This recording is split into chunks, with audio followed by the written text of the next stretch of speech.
Tigers Sports Network pregame show here from the campus of St. Xavier High School, the last home game for the Tigers tonight in the regular season, and that would be senior night. Tonight's matchup is a great one, and it features the Bowling Green Purples visiting the Brother Thomas More Stadium to take on the number 6 ranked St. X Tigers.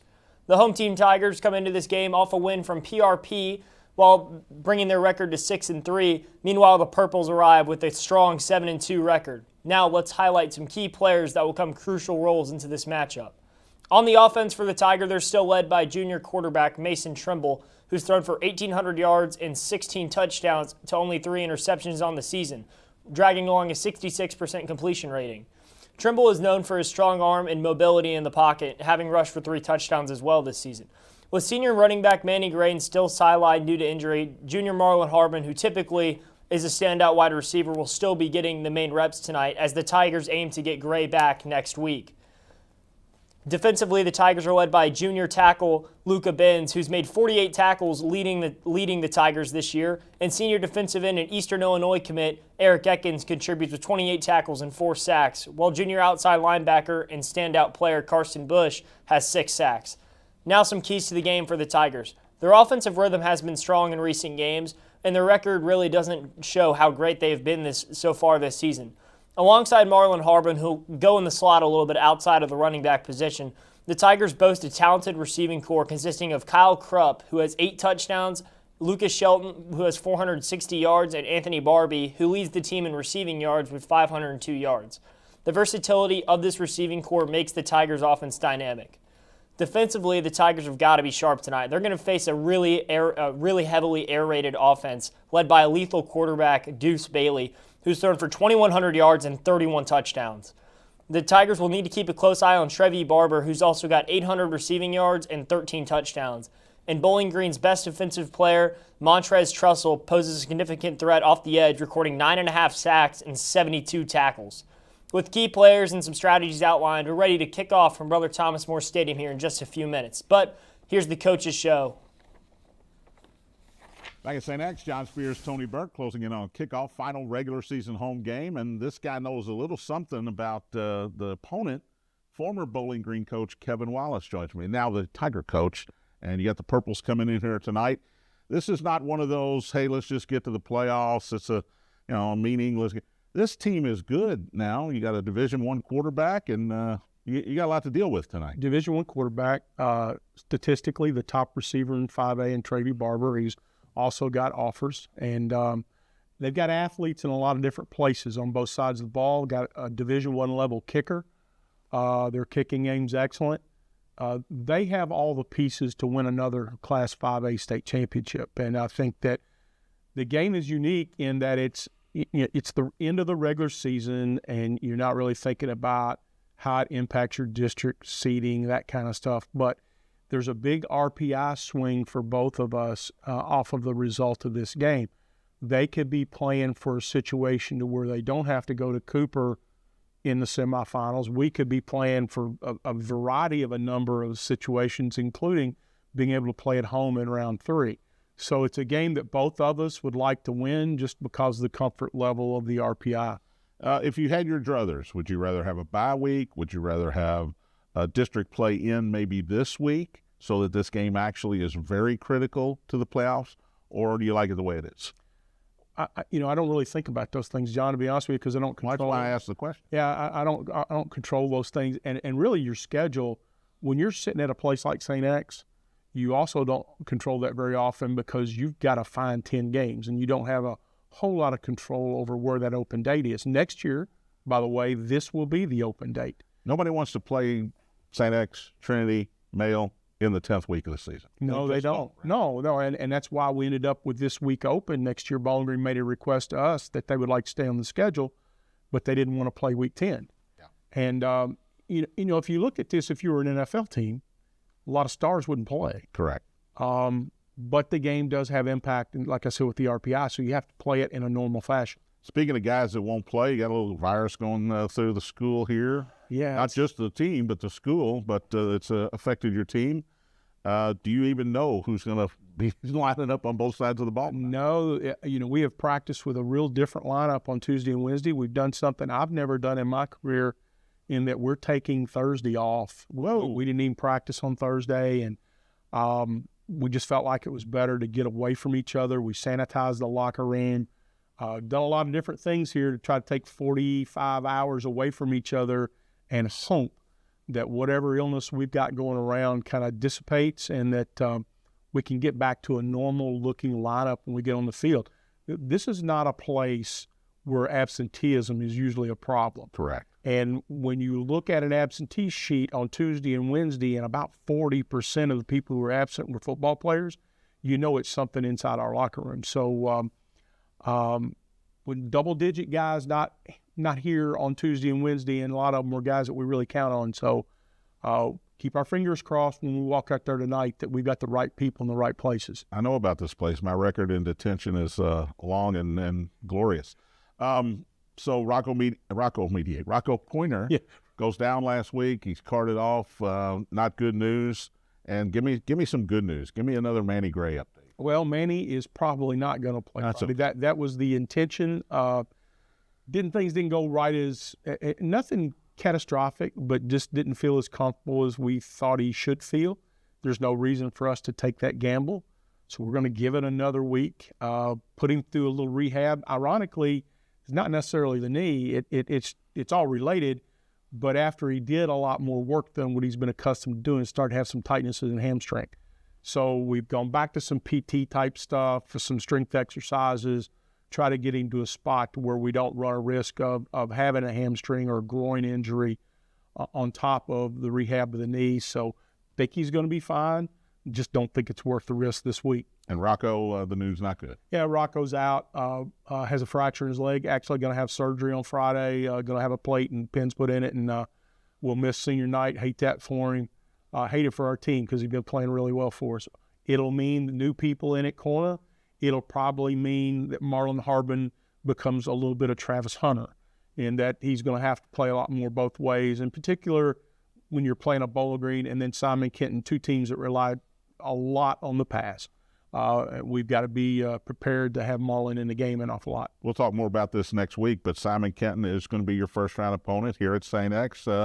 They certainly don't take their time getting to the line of scrimmage. No, snap it about every 15 seconds. Lead the state in passing. The two leading receivers in the state in 6A are both from Simon Kenton, so they're going to throw it around a lot. Flip side is they haven't been real good defensively. I hope that continues.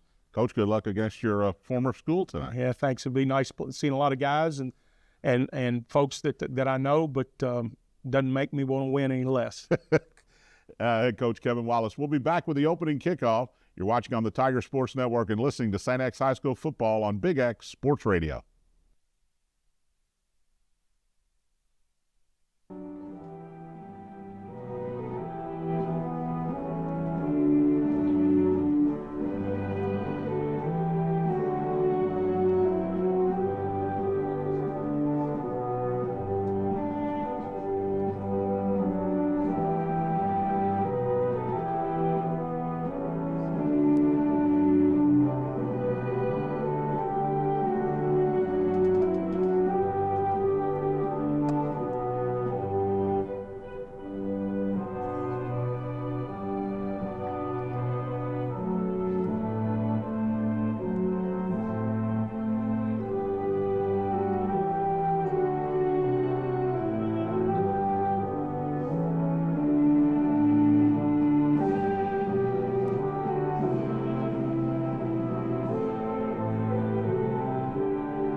Season finale, regular season finale between St. X and Bowling Green.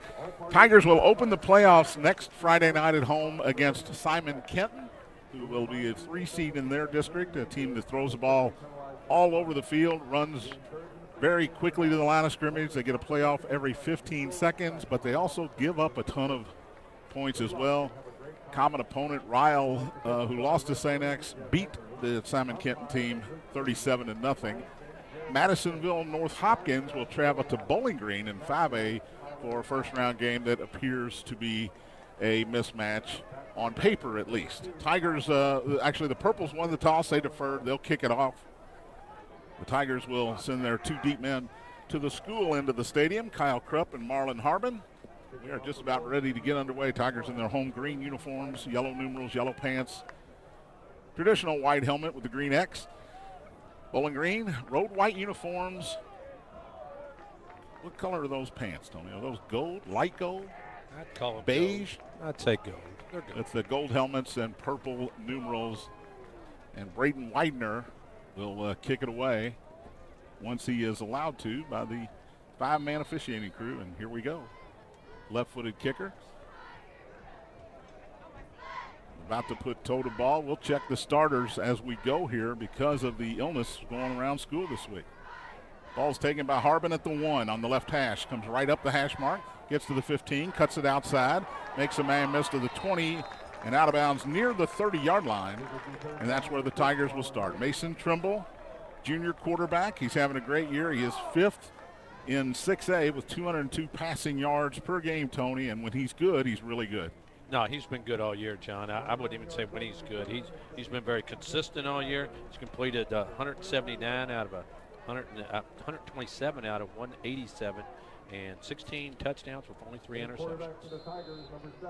Trimble will start in the shotgun with Miller Cron at tight end left and Marlon Harbin in the backfield. 2 receivers to the right. And in motion from left to right comes Barbee and a whistle, first one of the game, and it's a false start against the Tigers. So all the receivers seem to be healthy enough to play tonight. Lucas Shelton is out there along with Kyle Krupp, the co-captain, and Anthony Barbee. Greg Bird, who will be playing both ways again tonight, will start at left tackle. They move it back to the 24. It's 1st and 15 after the penalty. Same formation, same motion for Barbee. Quick throw to Marlon. He's running to the right, gets back to the line of scrimmage, and is pushed out of bounds on the St. X sideline after a gain of about 4 out to the 28-yard line. It'll be 2nd and 11. Yeah, just a little swing pass out to Marlon, trying to get blocking, and it works for Marlon a lot when he dances, but he's got to cut that upfield a little quicker, and I think he could get some more yardage. 2nd down 11. Barbee goes wide to the left with Krupp slotted that way. Shelton wide to the right. Under center this time is Trimble. Cron in motion from right to left. It's a straight handoff on the left side to Harbin. He's going to fight his way back to the 30-yard line, maybe the 31. We'll give him 3.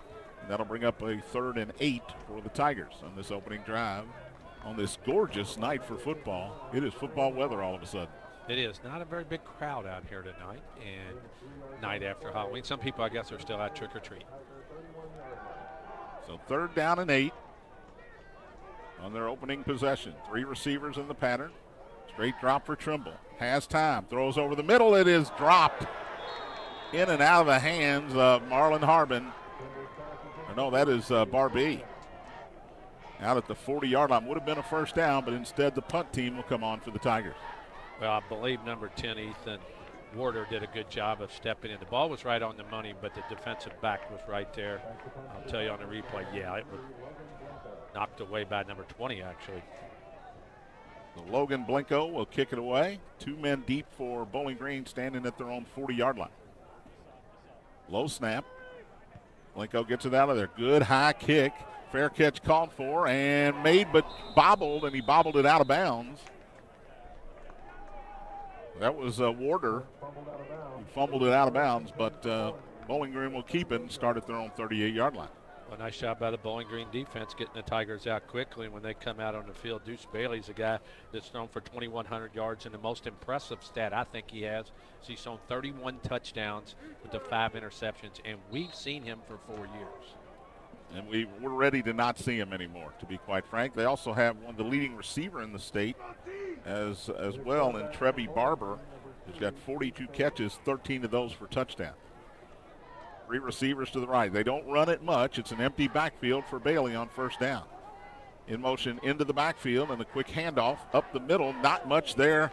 Ekins got there first. Got a little help. Maybe a yard there for Montrevion Graham, the junior. Ethan Harris there too. Hard to stop. Gain of a yard. Lucky to get a yard there, and Ekins held on and waited for some help. 2nd down and 9 for the Purples. They won't huddle up much either. And in motion from left to right. Bailey wants to throw. Throws to the right. He has a man hit and dropped immediately. James Burnett came up and lowered the boom on Jackson Smith. Smith is having a little trouble getting up. It was just a little, they cleared it out, and then they threw a little pass into the flat, and the Tigers played it very well with James Burnett. Smith, who's the 2nd leading rusher, he's listed as the starting tailback, will come off the field and go down to one knee over on the sideline. That was a gain of about a yard to the 40. It's 3rd and 8 for Bowling Green. 2 to the right, that's the boundary. 2 wide to the left, now 3 to the left as man goes in motion. They get it out to him, and he's going to get the first down. There is a flag down the left sideline, and finally pushed out of bounds is Montravion Graham, the junior. His 2nd touch on the first 3 plays. It's going to be a hold. This is going to come back. It'll still be 3rd down, but if it's from the spot of the foul, it'll be 3rd and not very long.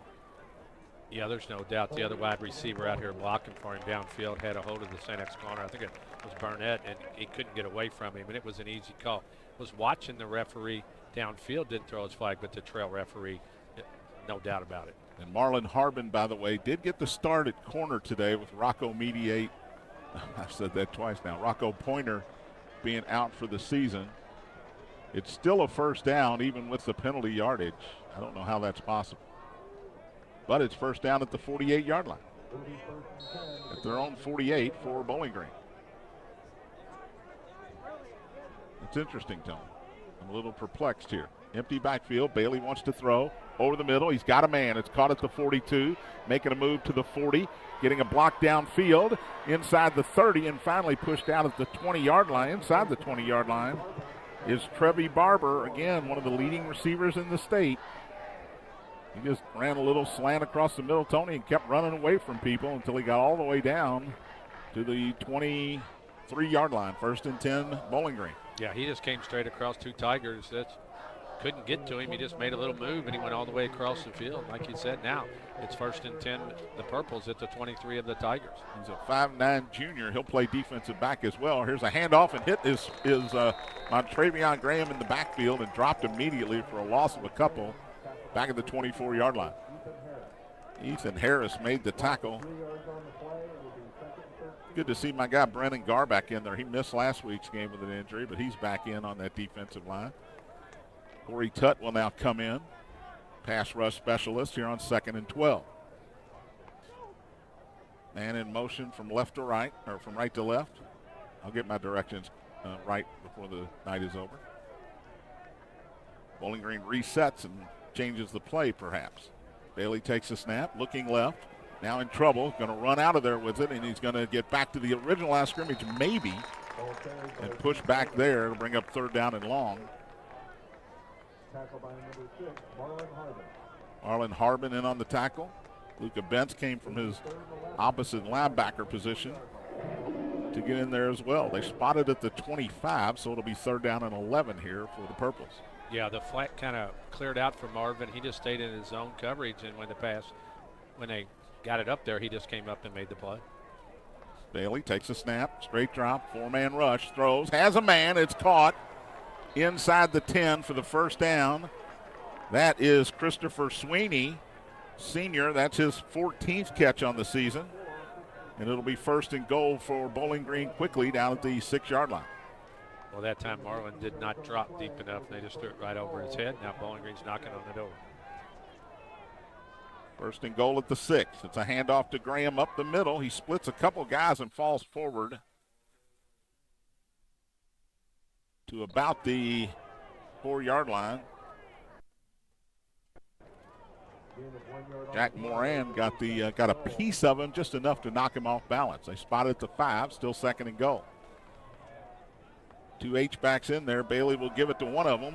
And hit at the 5-yard line, and fighting forward for not much more is Jaden Axon, the senior. Ball came out. At least the Tigers say it came out. Came out late. They're going to say he was already down. They'll spot it, I think, at the 2-yard line, maybe the 3. We'll make it the 3. It's 3rd down and goal. Quickly, the line of scrimmage come the Purples. Axon is to the right of Bailey. He's the big guy. And movement from the guy on the left side, and there's the flag. Well, there are 2 guys in running back, Tony. They're to the right and left of Bailey, but a little bit in front of him. That time, Malik Coburn, the junior, moved early. That'll move it back to the 8-yard line. It'll still be 3rd and goal. Well, you don't want those down there, but Bowling Green is a team that can spread the field on you. And they always say you get a little more room might help you, but the Tigers will take the 5 yards. 7:14 left here in the first quarter. Bowling Green knocking on the door in a scoreless game. Tigers went 3 and out on their first drive. And this is the first drive for the Bowling Green Purple.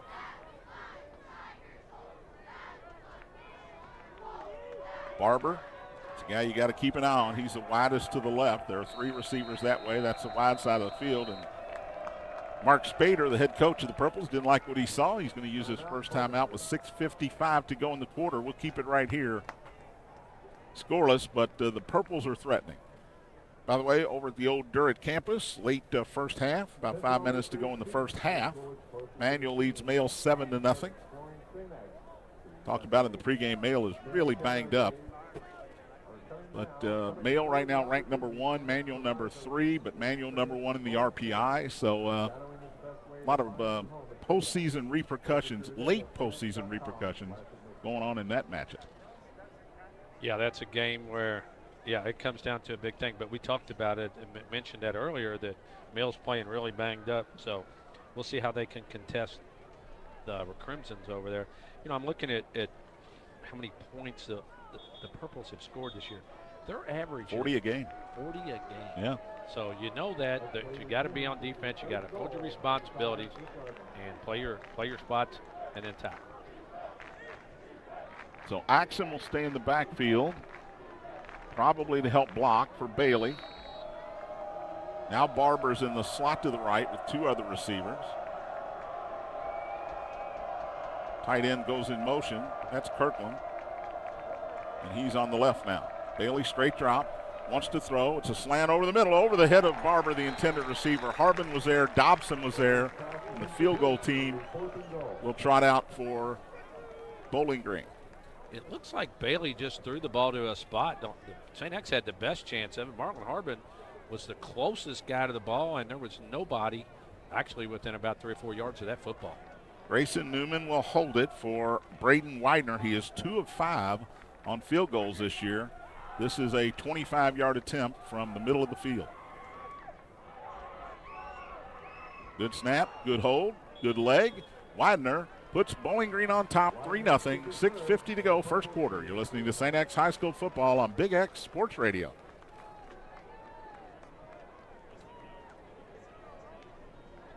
Tonight we would like to recognize First Urology, Red Tag and Stockdale Bank and Trust, as proud sponsors of the football team at St. Xavier High School.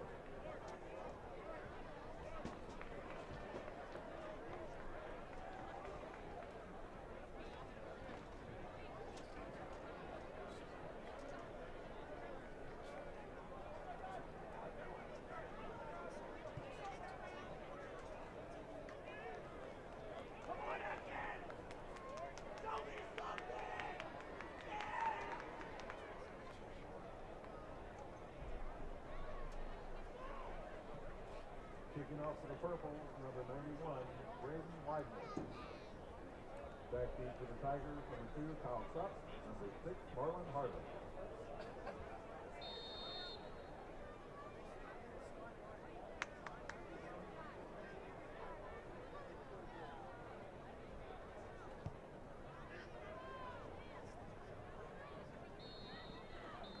Back at St. X, John Spears, Tony Burke, Jim Brinkman, Todd Powers, Roman Kelly back in the studio. A touchback on the Widener kickoff as Bowling Green leads St. X 3-0, 6:50 to go here in the first quarter.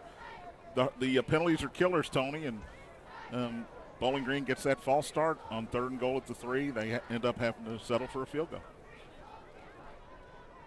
We were talking about it when we were off the air, and if they don't get the penalty there, even if they throw an incomplete pass on 3rd down, you still have 3 yards to go. You might go for it on 4th down. They'll take the 3 points and have the lead, but the Tigers' second possession going to have to do a little better than they did on the first. So Mason Trimble brings his team directly from the sideline to the line of scrimmage. It's a pistol formation with Harbin on the back of it. Cron goes in motion to put 3 guys on the left side. Marlin runs that way, cuts inside across the 20, but not much more. Ball carried by Harbin. Push back at the 21-yard line. So a gain of 1, and there is a flag on the play. It's got to be illegal formation, I would think. And again, it's holding against the Tigers. Wow. So that'll push them back to the 10-yard line and make it 1st and 20. On the first possession, Tigers had a false start, started 1st and 15, and now they'll start 1st and 20 yards. Just not the way you want to start your drives with penalties. 2 receivers to the wide side of the field. That's the right. Marlin still in the backfield with Trimble. Play action. Mason rolls right, throws, has a man. He's got Krupp who dropped it. A little bit short, but Kyle will tell you he should have caught that one. Yeah, when he rolled to the right there, he had Cron as his receiver up front, but Krupp was open, and that ball wasn't very low. It's just one that Kyle knows he should have caught. Charlie Compton, the first purple there in coverage. It's 2nd and 20. And offenses don't live long when it's 2nd and 20 a lot. No, not inside your 20-yard line either. Marlin's at wide receiver this time. 4 receivers in the pattern. And Cron in the backfield to help protect. Trimble has time. Now it breaks down. He rolls to his left. He's going to run. He's across the 15. Steps out of bounds right there. Ball carried by Mason Trimble. Forced out of bounds by Brandon Gurley, the senior. It's a gain of about 7. Make it 5. Hey, I'm looking at the wrong referee. It was at the 17 on this side, but it's only on the 15 where he went out of bounds. So it's 3rd down and 15 for the Tigers. And they've only had the ball here for 22 seconds. And it's certainly feasible here. They're going to have to kick it away again. 3 to the right, 1 to the left. Bowling Green shows blitz. They bring 4. Trimble throws high and deep and over everybody. Barbie was the closest Tiger. Good coverage from Andrew Jones, who was the closest to the ball when it landed, but still 5 yards from the ball. And Blinko will come out to kick it away for the Tigers. Well, the drop pass, the first one, was the one that killed him. That one right there, I think Mason had already made up his mind, decided to throw it. Like you said, the defender had much better position than Barbie did. Barber and Warder are deep for Bowling Green. Blinko gets it out of there. It's high. Good kick again on the other side of midfield. Warder has to make a fair catch at the 48-yard line. 37-yard kick, no return. But again, for the second straight time, good field position for the Bowling Green Purples. Yeah, that's the one thing. Tigers playing inside their 20-yard line on their 2 possessions with 2 penalties to start. Bowling Green's had good field position. They moved the ball the first time. Luckily for the Tigers, they gave up only a field goal, but now the defense is going to have to do a good job, and the offense is going to have to do a little better job of field position. A couple of big 3rd down conversions on their first drive for Bowling Green, and Tigers going to have to get that offense off the field. It's an explosive offense. Got to keep them off the field. Barber in motion from left to right. Bailey hands it off up the middle. That's Smith. Jackson Smith, who got across midfield to the 49-yard line. They'll spot it at the 50. Well, again, the guy on the other side had it at the 50. The guy on this side had it at the 49. So it's at the 49. Gain of 3, 2nd and 7. Beckins the first guy there. Ethan Harris helping out, but so far Bowling Green has not been real effective running the ball. They've got 3 guys that have run for 200, right at 200 or more yards, but like you said earlier, it's more about their passing game. Bailey has 29 carries for 150 this year, but again, they don't want him running the football if not necessary. Straight drop on 2nd down. Up the middle, he will run it this time, and he'll slide down at the 45-yard line. Now, you can't give him the 44 No, that's what there. I'm saying. He started sliding well before that. Referee on the other side standing at the 45, and he's the one that should be marking it. And he did get it to the 45. It's a gain of 4, but it brings up a 3rd and 3 here for Bowling Green.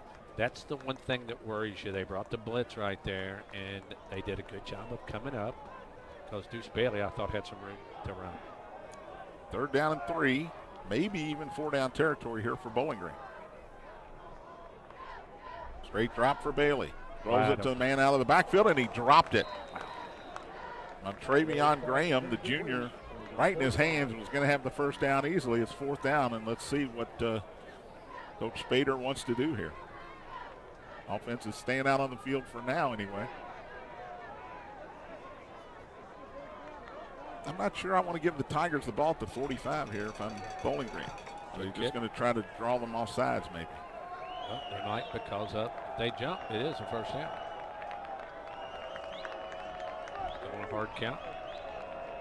I think we're going to run a play here. They do snap it.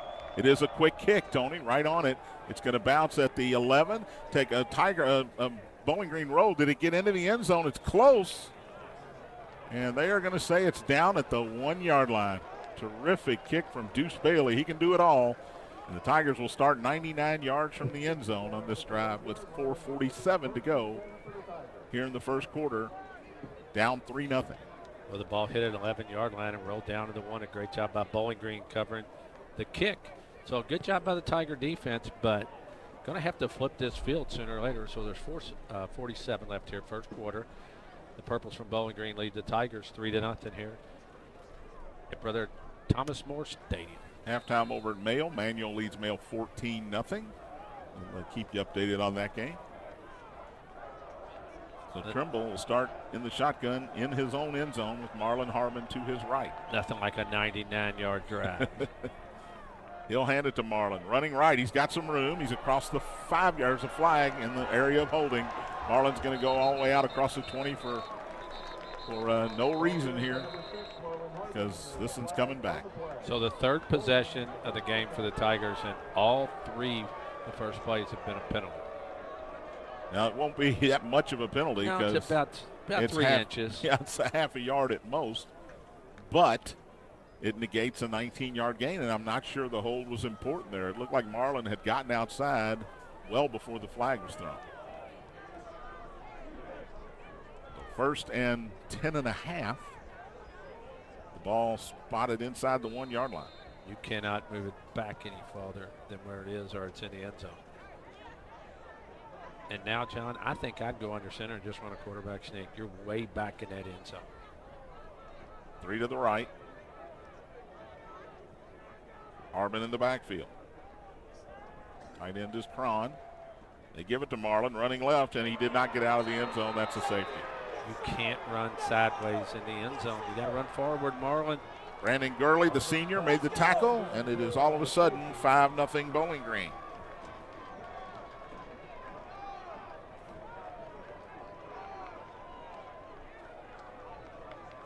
.435 left here in the 1st quarter, and that is a result of a couple things, Tony. You get the holding call, you get a great quick kick from Deuce Bailey down inside the 1-yard line, and yeah, I don't understand a run to the outside there. Well, Coach Wallace is having a talk with Marlon. That was not the play. The play was to hand it to Marlon, get up the field, and Marlon tried to bounce it to the outside. Well, when you have the ball at the 6-inch line, you got to get out of the end zone. You can't just try to make a move and make a big play. You got to get 2 or 3 yards, 2 or 3 yards more, and then get the 1st down if you can do that. Logan Seals will kick it from the 20-yard line now. And that's the bad part about a safety. I know it's only 2 points, but now you're going to kick the ball from the 20-yard line. They're going to be able to field this kick, and now you're going to have to cover it to hope you don't give the Purples great field position. So 5-0 with 4:35 left here, 1st quarter, and the Purples will get the ball back. Barber and Sweeney go deep for Bowling Green. More ending back at about the 25-yard line. Offense has more yards and penalties than they do in offense.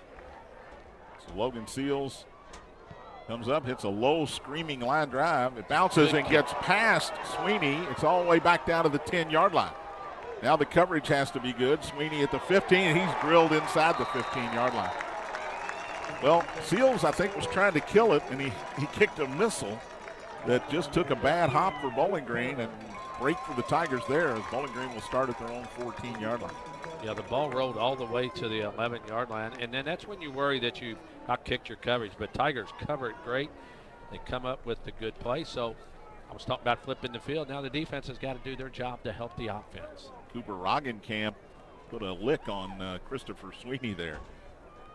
So the Purples come to the line of scrimmage, the 14-yard line. Deuce Bailey, the senior quarterback. 3-run and 2-run homer. 5-0 Bowling Green.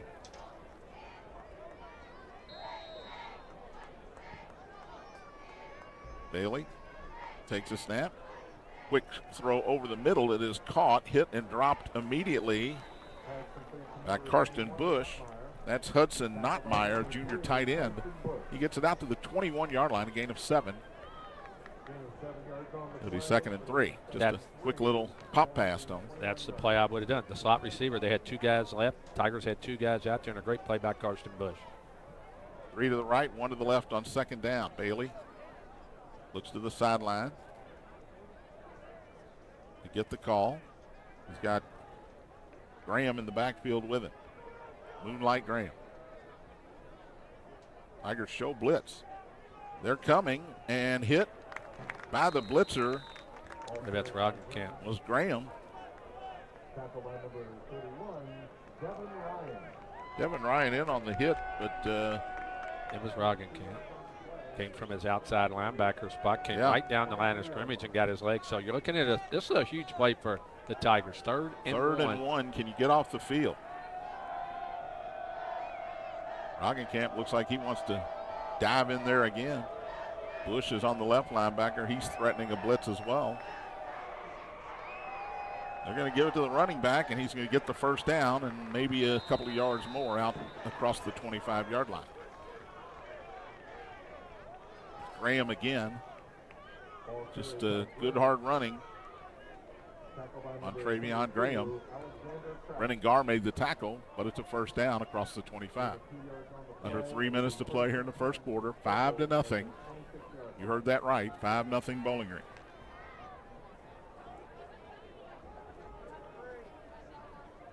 Empty backfield for Bailey here. 5 receivers in the formation. Straight drop. Pressure comes. He's hit in the backfield. Now he breaks away from it. He's across the 25 to the 30, running to the left. Gets away from a tackler out to the 35 and close to a first down. I think he's got it. It'll be a gain of 11 out to the 36-yard line. Just a scramble. And the Tigers have had trouble this year, Tony, with scrambling quarterback. Well, Bowling Green ran everybody down the field, and when you bring the blitz from the outside and quarterback steps up, there's nobody there. And what happened, they ran a stunt. And when he broke loose from one tackle, he just took off running, made a great move on Karsten Bush. Tigers missing, and then he gets the first down. Man in motion from left to right, puts 3 receivers on that side. Graham in the backfield with Bailey. And Barber, the number 1 receiver, alone to the boundary side.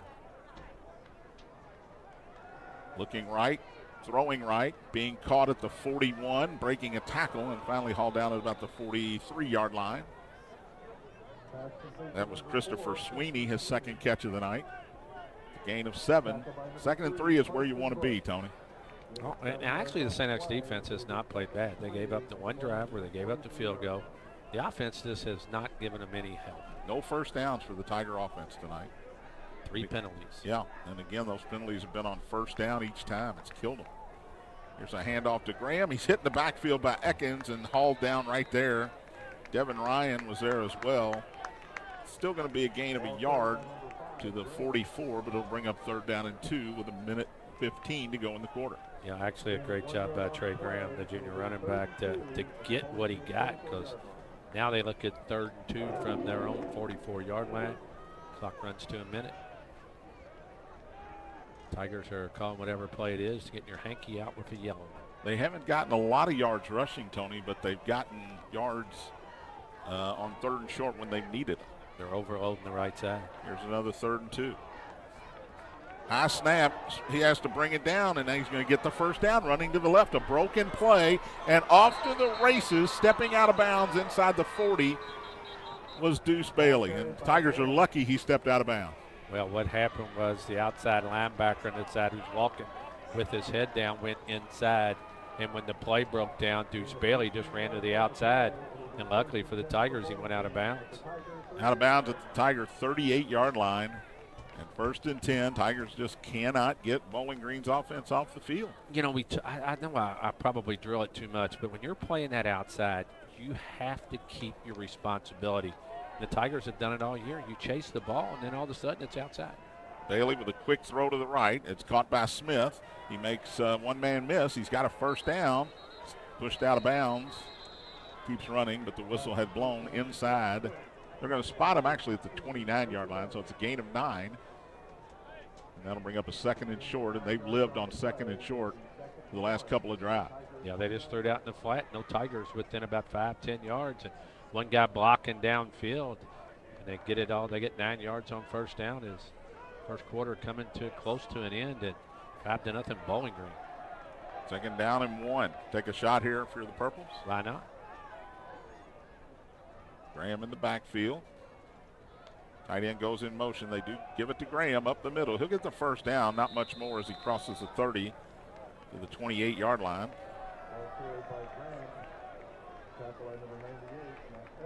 Estes made the tackle for the Tigers, but it's a first down at the 28-yard line. And Bowling Green decides not to run another play here. That'll be the end of the first quarter. 5-0 Bowling Green. Tigers need to stop this drive. You're listening to St. X High School football on Big X Sports Radio.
Back at St. X, John, Tony, Jim, and Todd. 1 quarter in the books. It was an ugly quarter for the St. X Tigers. It's 5-0 Bowling Green. The Tigers with 3 penalties, Tony, no first downs, and also gave up that safety. So it's offensively, it's been ugly. Yeah, and you're looking at the Todd's bringing me the stats, but all I know is St. X has got not much. 9 plays for 1 yard to 22 for 126 for the Purple. Well, time to turn it around here. It is 1st and 10 Bowling Green at the St. X 28-yard line as they threaten again. And no turnovers in this game. Empty backfield for Bailey. Takes a snap. Pressure comes from Bush. He throws it out to Sweeney, who just ran a little slow drag across the middle there. Got inside the 15 and forced out of bounds by Dobson at about the 13-yard line. Well, what they do is they run a pick play down the middle. They just cross 2 guys. Tiger linebackers and safeties are way off of them, and they just pitch and catch. After the pressure got to Deuce Bailey, he had plenty of all he had to do was toss it to his receiver, and right now they're just taking their time and moving down the field. 15-yard gain, 1st and 10 at the 13. 2 receivers to the left, 2 stacked to the right. Sweeney goes in motion from right to left. It's a handoff up the middle. This is Jackson Smith, who gets to the 10, maybe the 9, before he's hauled down from behind. Antonio Harris gets up off the bottom. Devin Ryan grabbed him. Smith gets about 4 yards, bring up 2nd down and 6. I think the main thing, the St. X defense right now, they're just on their heels.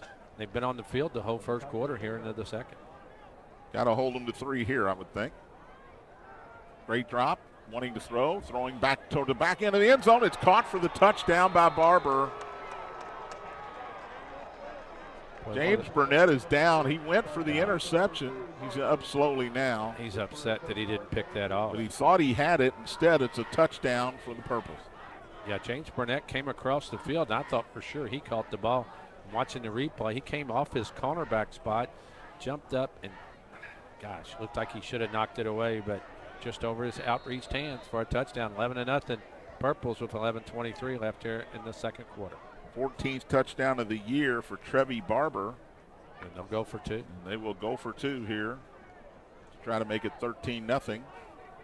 Offense stays on the field.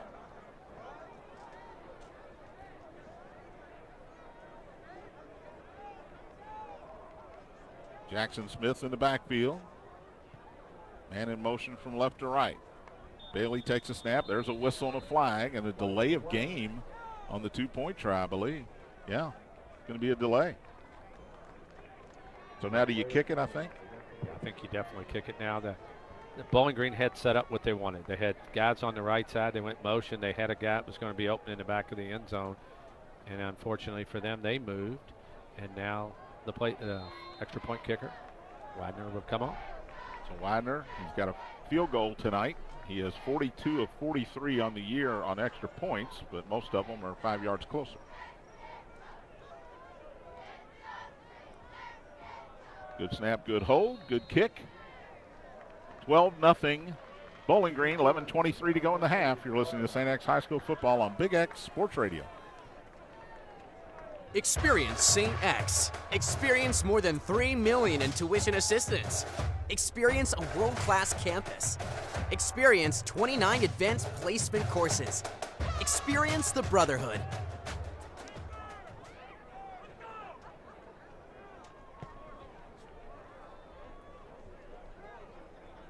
Attention all families considering St. X for their son. It is never too early to start exploring high school. One of the best ways to see everything St. X offers those students is to attend open house. Join us on November 10th from noon to 4. Make your way around campus, learning about our academic, athletic, and extracurricular programs firsthand from teachers, coaches, students, and school administration. Registration is now open at stx.com/admission.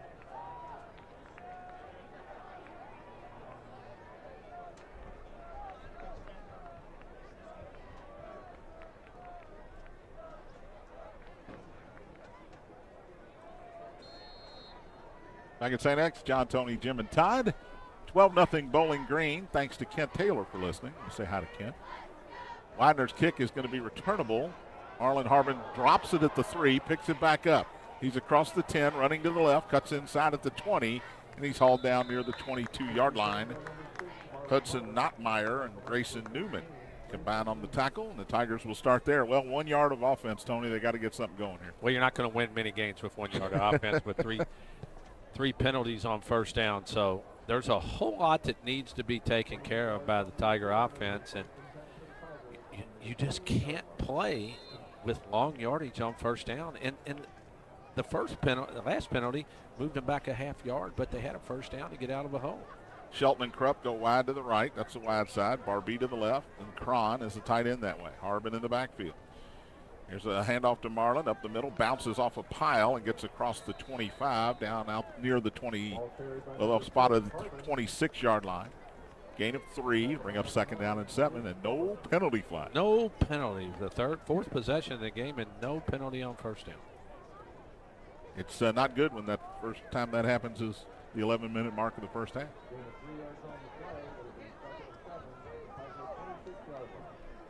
One receiver to the right. In motion goes Barbie. Trimble wants to throw, not there. He pulls it down, and now he's going to get hit and dropped. He'll get back to the line of scrimmage. He pump faked and then just found himself in the arms of Anthony Pointer, the big senior defensive lineman, nose tackle. It's no gain on the play, and 3rd down and 7. I really think you just need to, you just got to throw some short passes early on here. Maybe get the ball down the field, because right now there's nothing going right for the Tigers. And it's only 12-0. It feels like it's 28-0. It sure does. 2 receivers to the right, 2 to the left, including Harbin. Cron in the backfield to help against the rush. 4-man rush here. Trimble's got time. Now it breaks down. He'll run out to the left. Can he get to the first down marker? It's close. I think he may just have gotten there. He needed to get to the 28, and he did. It's a first down. Wow, that was close. Looked like he You know, you don't want him taking it. No, you don't. In this game for the playoffs. But, boy, you're sure thinking, dive forward, do something. Make sure you get that first down. But they get the first down, and now it's 1st and 10 from their own 33-yard line. First down of the night for the Tigers comes with under 10 minutes to go here in the first half, not the first quarter. 2 in the backfield here, including Wyatt Graven now, and give it to Marlin, running right, crosses the 35, pushed back there. They'll spot him at the 36, another gain of 3. Tried to run a little sweep there with Graven leading the way, but Bowling Green, it's a good rush defense for the Purple. So far, it's been a good defense for everything. Tiger offense trying to get untracked here. They'll be looking at 2nd and 7 from their own 36-yard line. You do have man coverage out here on the outside, so whatever you want to do, you can think about it out here. Trimble wants to throw. Pressure comes. He's rolling to the left. He's going to pull it down again, and he slides down at about the 39-yard line. Gain of 3 more yards, but that'll bring up 3rd down and 4 for the Tigers. I thought he had a receiver out in front of him. I'll see if there's a replay here and see what I can see, but I thought he could have tossed the ball, decided to tuck it, and now you're looking at 3rd, and it looks like a long 4 to me. Well, the pressure was coming that time, so again, he's running to the left as a right-handed thrower, a lot tougher. It's the way they normally run. And he could have run to the right. The guy coming after him might have had a shot at him. Here's a pitch to Graven out of the option play. He is near the 1st down marker, but going to be short. It's Kyle Krupp. Oh, it's Kyle Krupp, excuse me, on the pitch. Let's see where they mark it. They're already moving the yard marker. Tony, that's bad. They're marking it well, now they moved. This guy had it on the 37, and when the yard markers moved, he said, yeah, 38. Or 43, excuse me. He had it marked at the 42. But I think the referee on the other side where the yard markers are, he jumped the gun there. In any event, 1st down Tigers and a break, I think, at the 43. Fake to Harbin, and this pass is knocked down. Looking for the slant. Shelton was open. He's just holding his head like, oh, I was going to go a long way there. Give credit to Grayson Newman, the senior, for getting up and knocking that one down right back at Mason Trimble. 2nd and 10. Yeah, he came clean off the left side of the Bowling Green defense, and he was right in Trimble's face when he let go of it. But the play before I'm going to go back to, I like that play. They put Krupp in motion, faked the ball to Harbin, ran an option play with Krupp to get that 1st down. So 2nd and 10 from the Tigers 43. Cron in the backfield.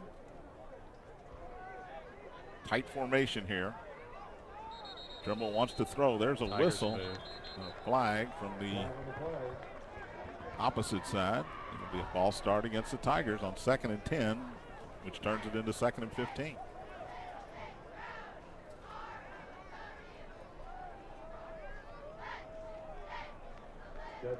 That is penalty number 4 tonight on St. X. And you wonder with them being, a lot of people being sick, out no practice yesterday. And it's not even practice. It's just if guys haven't, if they're not really sharp, because maybe some of these guys were ill and mentally you haven't got into it yet, but they better get into it here, get going. They trailed 12-0 with 8:23 left here in the 2nd period. Tigers looking to the sideline for the play call here on 2nd and 15. Move it back to the 38. 8:23 to go here in the first half. 12-0. Bowling Green leads it. Straight drop for Mason. Wants to throw. He's got the little drag play to Marlin. Trying to make guys miss. He's across midfield. Down near the 1st down marker. He'll be a yard shy at the 48-yard line, but that'll bring up 3rd down and 1 for the Tigers. Nice little delayed drag across the middle from Marlon Harbin, and he was wide open, Tony. There was nobody near him. Well, they brought the linebacker from the outside on a delayed blitz, so that cleared that area, and that was the perfect play for that play. And right there, Bowling Green had to run him down because there was nobody guarded Marlin on the play. The Tigers look at 3rd and 1 from the Bowling Green 48-yard line. Big play for the Tigers with 7:45 left here in the first half. Barbie and Krupp to the left, Shelton to the right. It is Harbin in the backfield. And a fumble on the snap, and Trimble has to fall on it back at the 44-yard line. Just went right through his hands. I don't think it was very high, not a high snap, and Mason just didn't handle it. And Tigers will have to kick it away. Yeah, just took his eyes off the ball. Going to make a play, and you got to have the ball first. So, unfortunately, the Tigers get a few first downs. They move the football, and a penalty, fumbled snap in the backfield, and I know Coach Wallace right now cannot be happy with his team. Blanco will kick it away. 2 purples stand deep back at their 15-yard line. Logan boots it out of there. This is short, high, flag. end over end. He took a shot, and that might give the Tigers a first down if it's a roughing the kicker. The ball rolls to the 14-yard line. But is this a 15-yarder or not? We'll talk about it. It is not. It is going to be 15. Yeah, personal foul, roughing the kicker. Coach Spader out talking to the official, not happy about it. He is actually asking to see if the ball was tipped. Well, there's no replay. No, that's roughing the kicker. That's not running into Any the chance kicker. the ball was tipped, Tony, as you watch the replay? No, I don't believe so. And 2 Bowling Green guys came through, and one of them, as he kicked it, just drilled him. So that'll be a first down by penalty, a break for the Tigers here. They'll move it into Bowling Green territory down to the 41-yard line, and a first and 10 here. Opportunity here to get back in this game, trailing 12-0 with 6:46 to go in the first half. Well, Bowling Green has outplayed the Tigers the whole time, but now a penalty hurts Bowling Green, and with 6:46, now you're a Tiger offense. You've gotten a reprieve. Now, get yourself going, do what you've done all year, and get that offense going. Tigers with too many guys on the field here. Now Wyatt Graveman will run off. 2 in the backfield. It's Harbin and Cron. 3 receivers. Arlen goes in motion now from right to left. Trimble wants to throw deep. Now he escapes pressure, rolls left, has a wide open Barbee who goes down the left sideline and is pushed out of bounds. Andrew Jones able to get him out of bounds, but not until he got the first down at the 28-yard line, a gain of 13. Well, Mason Trimble broke the pocket to the left side. Looked like he had a lot of room to run, and Barbee did a nice job of just sitting down by the sideline. Trimble picks him up and gets it to him. Now Tigers at 1st and 10 at the Bowling Green 28-yard line. Shelton goes wide to the right with Harbin in the slot that way. That's the wide side of the field. 2 receivers also to the left. Mason takes a snap. Quick slant throw to Shelton. He's got it. Hit at the 22 and dropped immediately. They'll spot it at the 23, but it's a gain of 5. Long deep in there slant from Lucas Shelton, his first catch of the night. They tried that earlier and it was knocked down. That time they did a good job of giving him a little bit of time. Nice little in cut on that little slant, and then the Tigers looking at 2nd and 5. Same formation here with Ron in the backfield. 5-man rush. Trimble has time. Now it breaks down. He rolls out to the right. He's going to run. He's got the first down and steps out of bounds at the 15-yard line. Tigers in the green zone for the first time tonight. At the 15-yard line, 1st and 10. Well, a really nice job by Lucas Shelton. When he saw it break down, he took off running to the end zone. The corner ran with him, and that gave Mason Trimble a chance to run the ball for a first down to the 15-yard line. Tigers first time in Bowling Green territory tonight. In fact, this is the first time they've gotten a first down on the drive, and it's their 4th drive of the night.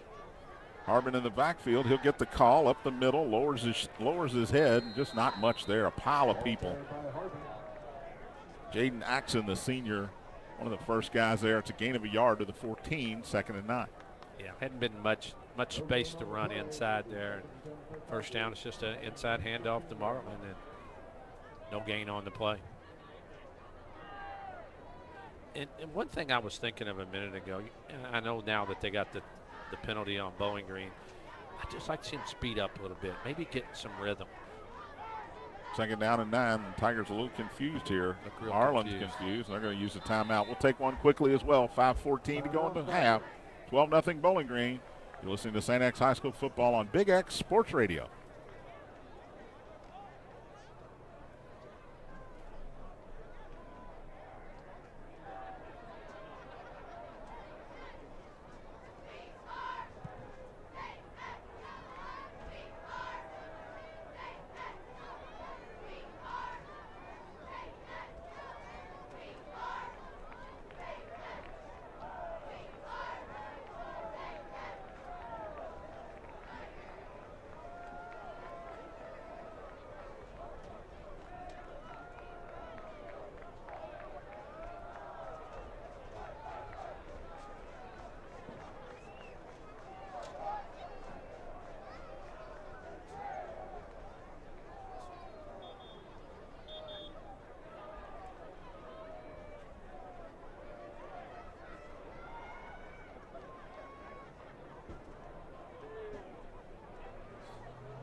Back at St. X, John and Tony.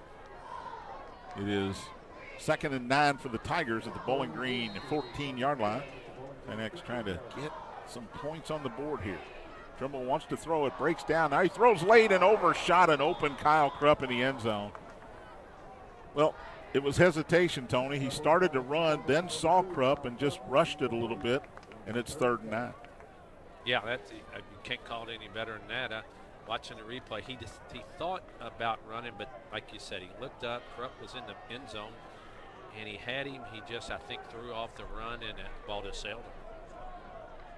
So 3rd down and 9. Got to come away with points on this drive, even if it's just a field goal. You can't come up empty here. 3rd down at the 14. Trimble wants to throw. Has time. Now it breaks down. Now he's still in the pocket, rolling to the right. In trouble, you can't take a sack, and he does. Back at the 28-yard line. Very frustrating, Tony, to watch this offense tonight. And Mason Trimble gets up a little slowly, but you're kicking yourself here. You can't take a sack there. Throw it away. It hurts more when you make a bad decision. Here comes Logan Zoller. They're going to try the field goal. And I will say this, John. I think Mason's felt the pressure all night, and he's dropped his head to run instead of trying to keep his eyes up, especially on that play after watching the replay. He just dropped his head early and lost sight of what he should have been doing. This ball will be spotted at the 33-yard line on the right hash. It'll be a 43-yard attempt. Oliver Kukla will snap it. Barbie holds it. Kick is on its way. It is good. It just got over the crossbar. 43-yard field goal for Zoller. Puts the Tigers on the board. It's 12-3 Bowling Green. 4:10 to go in the half. You're listening to St. X High School football on Big X Sports Radio. Experience St. X. Experience the #1 all-boys high school in Kentucky. Experience 19 interscholastic sports. Experience more than 50 electives. Experience the brotherhood.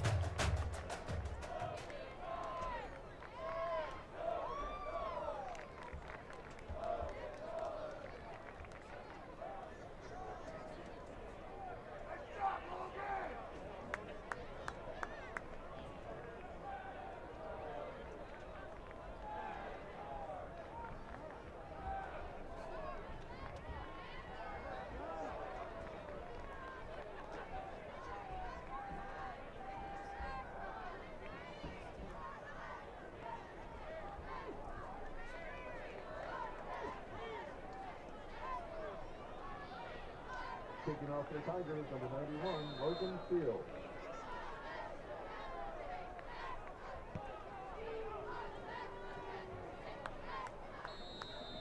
Kick carries into the end zone for a touchdown. It'll be 1st and 10 for Bowling Green on the 20-yard line. Back at St. X, John, Tony, Jim, and Todd. Tigers on the board. 12-3 Bowling Green with the lead here after the 43-yard field goal by Logan Zoller. And the ensuing kickoff from Logan Seals goes out of the end zone. It'll be a touchback. And now, Tony, 4:10 to play. You're down 9. Heading to halftime here. You got to get a stop. You do, and Tigers have only had one stop tonight. It's bad when the highlights are your punter's been rough. You kicked the 43-yard, and now after the safety, your kicker kicked it down inside the 15-yard line. Deuce Bailey, the senior quarterback, in the shotgun, hands off, faked it. He'll keep it and run around left end. He's got all kinds of room. Down the middle of the field, he's hit and finally brought down inside the 45-yard line. Great play fake to Nick Graham, the sophomore running back. And then Bailey was just off to the races. Tigers bit on that one hard. Everybody bit, and even luckily for the Tigers, Burnett missed him running down the field, and Miles Dobson runs him down from behind. 39-yard run. Got a Tiger down. And Tiger down looked like a cramp there from, not sure who that is, holding his right leg. I think it's Luca Bentz. Yeah. Is down, so the Tiger medical staff comes to check on him. We'll take a quick 1-minute break. You're listening to St. X High School football on Big X Sports Radio.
Back at St. X, John Spears, Tony Burke, Luca Bentz able to get up and walk off on his own 2 feet, no help. He's actually ready to come back in the game at the next time out. 39-yard gain made it 1st and 10. Bowling Green at the Tiger 41. Plenty of time in the pocket and a missed throw that time from Deuce Bailey, looking for Barber over the middle down near the 30. There were 3 Tigers in the area, including Bush, Dobson, and Elchner was back there. So it's 2nd and 10 after the incompletion. Maybe, I don't know exactly. I think it might be the first incompletion for Deuce Bailey tonight. I don't remember another one. No, I don't, but the Tigers. Oh, he had a drop pass. Yeah. Thought they might have had an opportunity there. Here's a handoff up the middle. Not much there. In fact, a yard at the most for the big sophomore, Nick Graham. He is the leading rusher with 289 yards on the season and 3 touchdowns, but again, not a starter. He's a sophomore, younger brother of Montrevion Trey Graham, who's the starting running back. Gain of a yard brings up 3rd and 9. Tigers have had all kinds of trouble getting Bowling Green off the field on 3rd down. They got to do it here. Clock continues to run with under 3 minutes to go in the half. 3 receivers to the left here on 3rd down. Pressure comes from the safety spot. Throw, catch, hit, 1st down. Barber caught it short of the 1st down, but he was tackled forward. Adam Buhner was coming from the actually other side and tackled him forward to the 30. They needed 9, and they got 10. It's 1st down at the 30-yard line. And once again, 3rd down defense haunting the Tigers tonight. Bailey will hand it off to Graham. He keeps it again this time. Great fake, running to the left. He's inside the 20 for another 1st down. All down at about the 16-yard line. It's a gain of 14. Deuce Bailey just carving up this Tiger defense right now. Got to stay at home. Can't assume that the quarterback's not going to keep the football, and it's worked twice. And with this running game, you got to go after Bailey first. If he hands it off, you're fine with that. This time he does hand it off. Estes will make the tackle on Nick Graham, but Graham gets about 5 yards to the 11. He is a bowling ball, man. Whistle on the play here. I think a helmet might have came off. Ekins lost his helmet. He made the tackle, but he lost his helmet. Nick Graham, Tony, 5'7", 155. He looks more like 5'7", 185 out there. Listed as a fullback. 2nd down and 5 from the 11. Purples look to the sideline for the play call. 2 receivers each way. And Nick Graham in the backfield. They still look a little confused here, but plenty of time on the play clock. High snap. Bailey pitches it to Graham, running left, and he is going to be brought down short of the 1st down. Fighting off the block that time was Mac Estes, and able to make the play at the 10-yard line. A gain of only 1 brings up 3rd down and 4. Really nice play by Estes, getting off that block and getting that tackle. So now if you're the Tigers, you trail by 9 with 55 seconds left here. You need to get a stop here on 3rd down and try to hold them in the field. And Bowling Green is going to get the ball to start the 2nd half, so you really need to stop desperately here. Clock continues to run with 40 seconds, but they've got 2 timeouts left, so they're not in any major hurry here.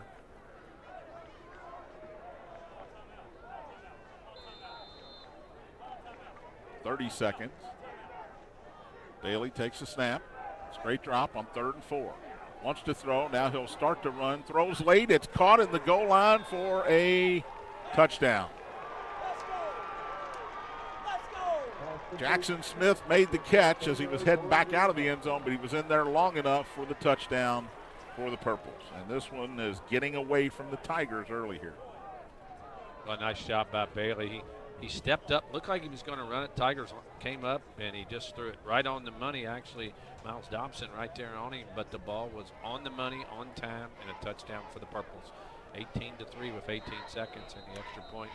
And they'll take a timeout. I think they're trying to do some math here Yeah. I think you got to take the extra point here and go up 16. I think you do too. They initially had left the offense out on the field, but they'll call timeout. Maybe they will go for 2, try to get back up by 17. But that would surprise me a little bit. Yeah, the offense is heading over to the bench here. The kick team will come on. Yeah, it only makes sense. You want to be up 2-8.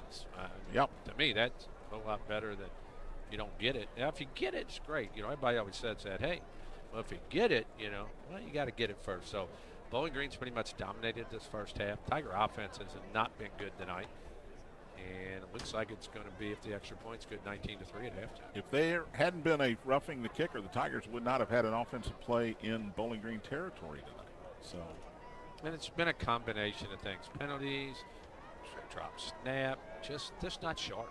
Widener in for the extra point here. After the Bowling Green timeout, 18 seconds is all that's left on the clock for the Tigers to do anything. And again, unless you have a big kickoff return, I think you're just going to take a knee and lick your wounds here at halftime. The extra point's up and good. 19-3 Bowling Green. We'll take a break. You're listening to St. X High School football on Big X Sports Radio.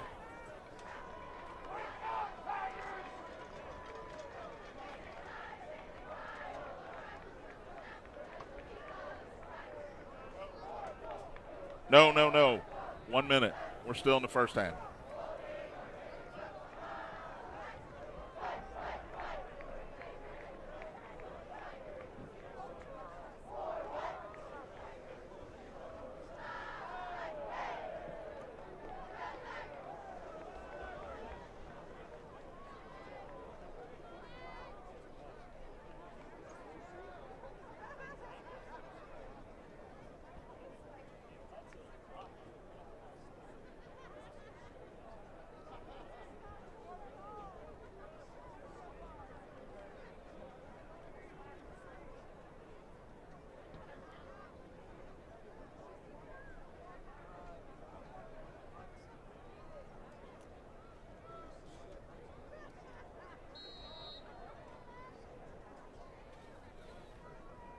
Back at St. X, Brandon Widener ready to kick it off for Bowling Green with 18 seconds left in the half. And this is returnable from the 2-yard line. Marlon Harmon up the left side. He crosses the 20 and is pushed out of bounds on the St. X sideline. About the 22 with 12 seconds to go. I don't expect the Tigers to do anything here but take a knee, Tony, and go in and try to figure out what to do. And job number 1 coming out of the break is going to be stop Bowling Green. Well, you haven't done a real good job of that. You haven't moved the football, so nothing's really going the way of the Tigers. But you will have 24 minutes to get this corrected. We know the Tigers can score. They just seem off. And, you can give all the excuses in the world why you might be off, but when you come out and play, you got to play. Well, a lot of guys missed school this week, a couple days with an illness. Not an excuse. They're not using the C word, which I wouldn't either. Here's a quick throw to the right. Tigers trying to, I guess, have some fun with this last play. As Shelton caught it, they'll call timeout with 4 seconds. It's a first down. I think this is a dangerous thing to do here, Tony. When you're 80 yards from the end zone. If Shelton, you're only 70. Well, now you're 66 yards from the end zone. But I mean, Shelton gets that ball knocked away as he's trying to get an extra yard or two. Somebody from Bowling Green's picking it up and running the other way. Yeah, if you're in Bowling Green territory, I can see you make a play. But right now, you're not going to be able to throw a pass and call a timeout. And I doubt very seriously you're going to break one. So I think I would just get the halftime, regroup, come back out here in the second half, and hopefully you put the first half behind you. You play well in the second half. Last report, it was all manual over there in the old Durrett campus, 21-0. The Crimsons in the early third quarter with a big lead. I'm trying to find an update here, but it's proving difficult. By the way, another score that is interesting because Frederick Douglass is a 6A team. Boyle County leads Frederick Douglass 17-7 at halftime. That's a big game as far as the RPI is concerned for Freddie Douglass. Yeah, Boyle County is the number 1 ranked power rating team in the state. So we'll see what the Tigers do here. They're lined up to run a play. Trumbull wants to throw it. He does throw it. It's caught by Marlon Harbin, and it's going to be a 4-yard loss. So I mean, I don't know why you want to get somebody hurt there. Take a knee and go to halftime. It is now halftime. It's 12-3. I'm sorry, 19-3 in favor of Bowling Green. Tigers got a lot of flaws to figure out here at halftime. We will be back with the Kroger halftime report from the Kroger broadcast studio after this 3-minute timeout. You're listening to St. X High School football on Big X Sports Radio.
Now, ladies and gentlemen, as we continue our celebration and recognition of our 2025 seniors, we recognize our crew team. First, Jack Donahue with John and Rebecca Donahue.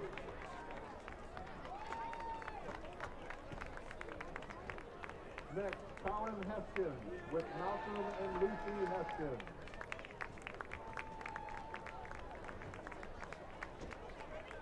Ethan Lazarowitz with Tony and Amy Lazarowitz.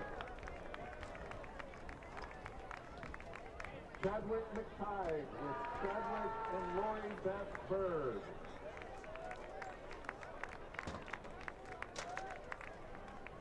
Let's give a round of applause for the 2025 seniors of the crew team.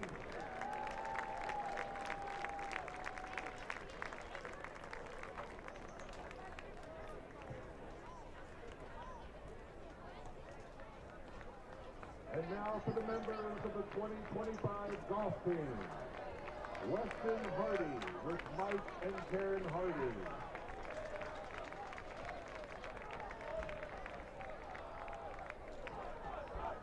Next is Clay Robinson with Roy and Amy Robinson.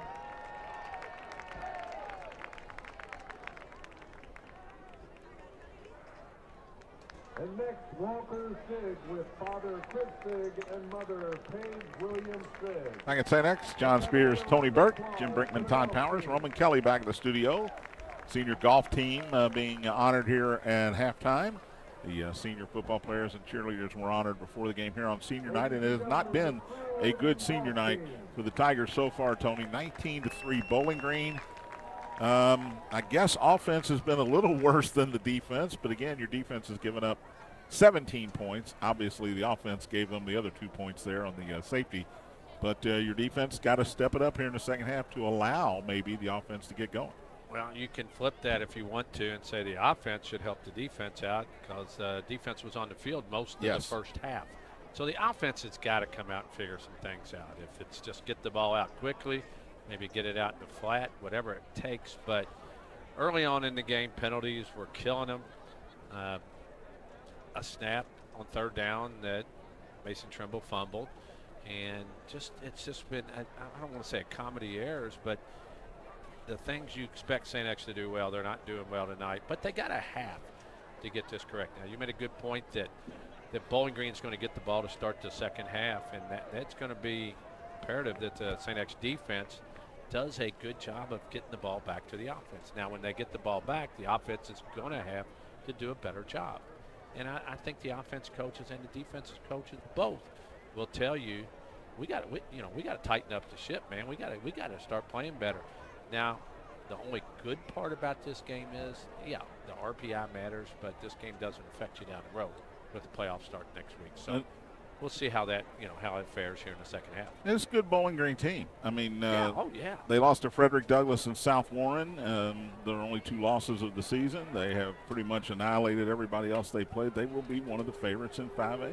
Yeah, and Deuce Bailey He's is good. a very experienced quarterback that's very good. It's like an 8th-year senior, man. It seems Feels like it. We always talk about Darnell Valentine, and that's who it reminds me of. I think we've seen this guy play for 8 years. But he's a good player. He understands. What he's done well is when it looks like he should run, he looks down the field and he doesn't take his eyes off. And one of the things tonight that I think Mason Trimble, who's done it very well all year, I think when the pressures come, he's just dropped his head and tried to take off. And some of those things, you got to be straightened out in the second half. Tigers will open playoff action next week right here at Brother Thomas More Stadium. A 7:30 start next week, by the way, as Simon Kenton will come down from Northern Kentucky. Simon Kenton is 4-5 going into tonight's game against Ashland Blazer. Ashland Blazer is 8-1. So perhaps Simon Kenton will be 4-6 after tonight. They score a lot of points, but they give up a lot of points. And as I mentioned earlier, Ryle shut them out 37-0. Same Ryle team that St. X was able to beat here at Brother Thomas More Stadium. But you don't play better than you played so far here tonight, Tony. It's going to be a tall task even next week in the first round. Well, you're dealing with high school kids, and some nights you think you have things straightened out, and they don't play well. So it doesn't, to me, it's one game, it's one half. Try to straighten it out here in the second half and play a little better. If you joined us late, Tigers had a bunch of guys out of school early in the week. Didn't even practice as a team yesterday. In fact, Kevin Wallace told me he wasn't sure who was going to be in school today. It does look like almost all the starters and seniors made it here, went to school today, so they were able to play in this game tonight.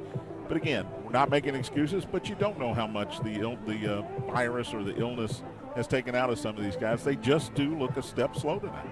Yeah, but the penalties early on, that's just not being disciplined when you're on first down 3 times in a row to start the game when you get penalties. 2 of them holds as well, so brutal penalties. We'll take another 3-minute timeout, come back with more here at halftime, and check on some other scores from around the state and Jefferson County as well. You're listening to St. X High School football on Big X Sports Radio.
Back at St. X, John, Tony, Jim, and Todd. It is halftime. Bowling Green leads St. X 19-3. Both teams still in the locker room before they come out here at halftime. Some scores from around the county. Christian Academy now leads 14-3 over Fern Creek. Fern Creek led that game 3-0 after a quarter. The big one over on the Durrett campus, the former Durrett campus, over Male High School. Male trailing Manual. About 10 minutes to go there. 21-0. Tony, the Male Bulldogs have been decimated by injuries in the last couple of weeks. They have. Burton, the starting running back, they lost their ACL. running back for the whole year, and they lost one of their starting linemen for the rest of the year. They've been down. They played Bullitt East last week. They were missing their all-stater, Spike Sorrells. They've missed a bunch of guys, and the article in the paper said they might only have 5 starters playing tonight. That's crazy. Antonio Harris, luckily, is one of the few guys that hasn't been hurt for the Male Bulldogs. But Manual, if they hang on to that lead, and it certainly appears they will be the #1 team in the RPI heading into the postseason. That gets you 4 home games if you're the Manual Crimsons, and Get your 4 home games if you keep winning. If you keep winning, that's a good point. If you lose, you don't get that 4th home game. Exactly. Yeah, that's a very good point. I didn't think about that. Trinity Shamrocks have a bye tonight. By the way, if you didn't hear the pregame, Coach Wallace, next year this week will be a bye for St. X. We've sort of, I don't know if asked for that is the right terminology, but when you get to that last game of the season, Tony, and you're done with district play, the game usually doesn't mean a whole lot because your playoff path is pretty much set. Now that's a little different this year because there's so many teams that are bunched together at the top of 6A, but Trinity's done it for years now. That is a good week, in my opinion, to have a bye, to get healthy, to get ready for the playoffs. And nobody wants to play St. X. Nobody wants to play Trinity. Nobody wants to play Bowling Green. That's why these two teams are playing each other tonight. The Bowling Green series will continue next year. It just won't be in week 11. Well, the one thing is sometimes you can't control scheduling. You got to, it sounds like a great idea just take the last week, but you got to find people to play the other weeks too that are not in your district. So it must have worked out. They must have found somebody to take that bye week that they had, and it will work out very well for them. And you're right. It gives you an opportunity after playing 3 district games to take a week off to get ready for the playoffs. So both teams tonight, I can't say Bowling Green's been sharp. I think it's more been the Tigers haven't been sharp, and that's where we're at. That's why it's 19-3, and we're about 4 or 5 minutes from starting the second half.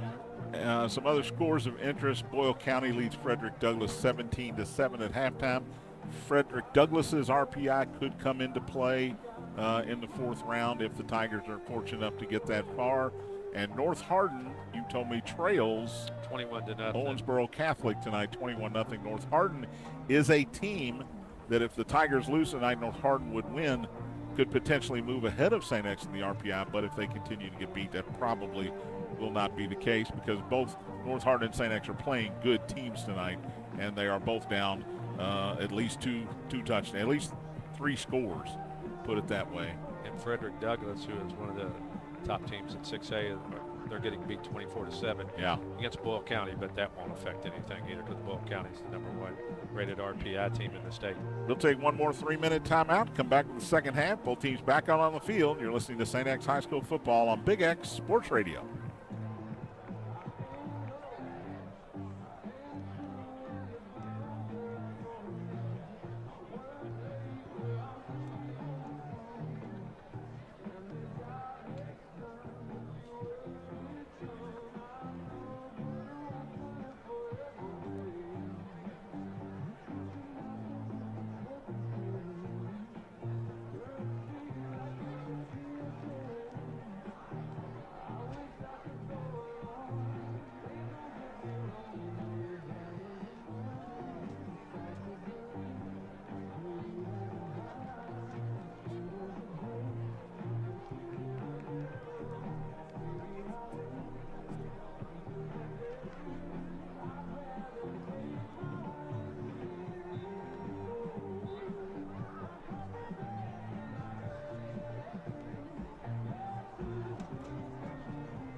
Back at St. X, John Spears, Tony Burke, Jim Brinkman, Todd Powers, Roman Kelly back in the studio as we're just about set to go here in the second half.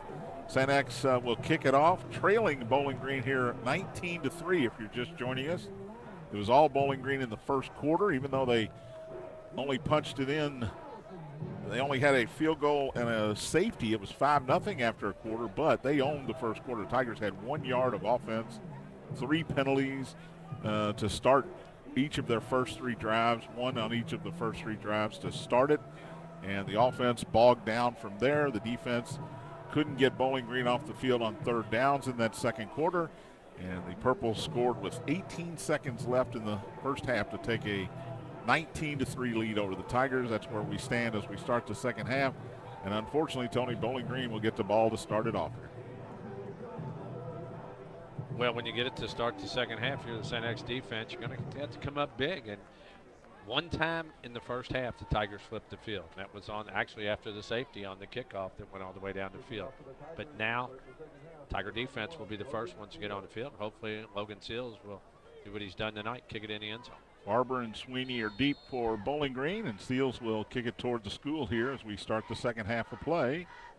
Booms it deep halfway back into the end zone where Barber catches it, but it'll be 1st and 10 at the 20-yard line for the Bowling Green Purples. Any chance, Tony, you think we see maybe some Andriol here in the second half? Well, I can tell you right now, Nate Burns in at corner on defense. And well, he's going to get that. You've got to give Marlon some rest. Jamari Carroll's in it also. So Tigers maybe looking for a few guys on the outside to see if they can do it, pick up the pace. So 1st and 10, Bowling Green. Deuce Bailey had a great first half. He's had a great year. He's had a great 4 years. Will bring his team from the sideline to the line of scrimmage. It's an empty backfield with 5 receivers on first down. Tigers with 3 down linemen in motion. They hand it off.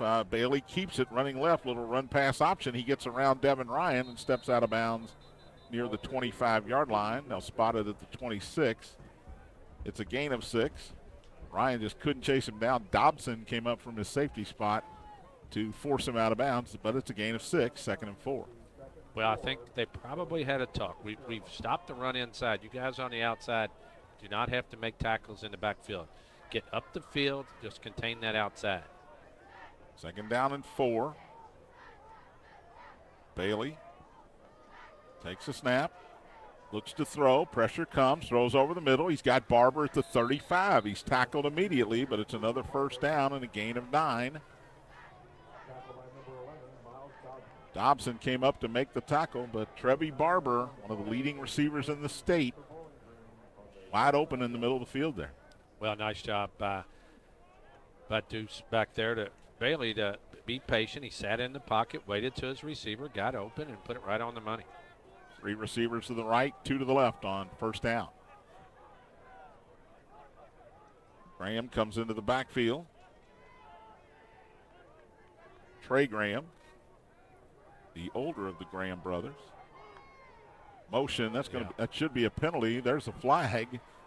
Play continues. It's a run for Graham. He's brought down after a pickup of about 3 yards to the 38-yard line, but there were a couple men in motion there at the same time, so it's an illegal shift.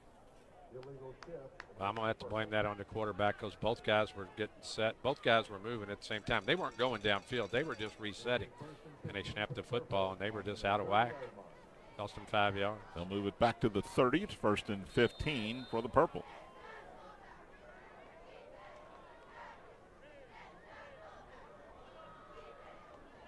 Now, you got to remember, this is an offense that averages 40 points a game. So they're going to throw the ball. They're going to complete passes. You just got to make your plays. Graham, the younger Graham in there now, Nick Graham, and he runs it left, and there is nowhere to go there. The guy, Gar. Brennan Gar just wrapped him up at the line of scrimmage. No gain for Nick Graham, 2nd and 15. Boy, what a job by Gar. He took on 2 blocks, pushed him in the backfield, and then stepped up and made the tackle. You like that replay, don't you? I do like this replay a whole lot. Gives me a good perspective when the plays run afterwards. 4 receivers are to the wide side, the right, and 1 to the left here on 2nd and long. In motion goes Smith from right to left. Bailey over the middle. He's got his man. It's caught at the 38-yard line across the 40 to the 41. That's Barber again. Good positive yardage will bring up a 3rd down and 4 out at the 41-yard line. What Bowling Green of 11. What Bowling Green does so well, they've got a lot of receivers. They get them out there. They spread them, and they run good patterns. And Deuce Bailey just keeps his eyes. They've been using the middle of the field, and he just throws a good ball. I don't have where he's going to college, John, but I know he's committed to a Division I school. 3rd down and 4. Again, Tigers have had all kinds of issues on 3rd down. Got to get the Purples off the field. Straight drop for Bailey. Throws, has a man. It is caught and out of bounds. Did he get the 1st down? That's the question. He did not. They'll spot it at the 44.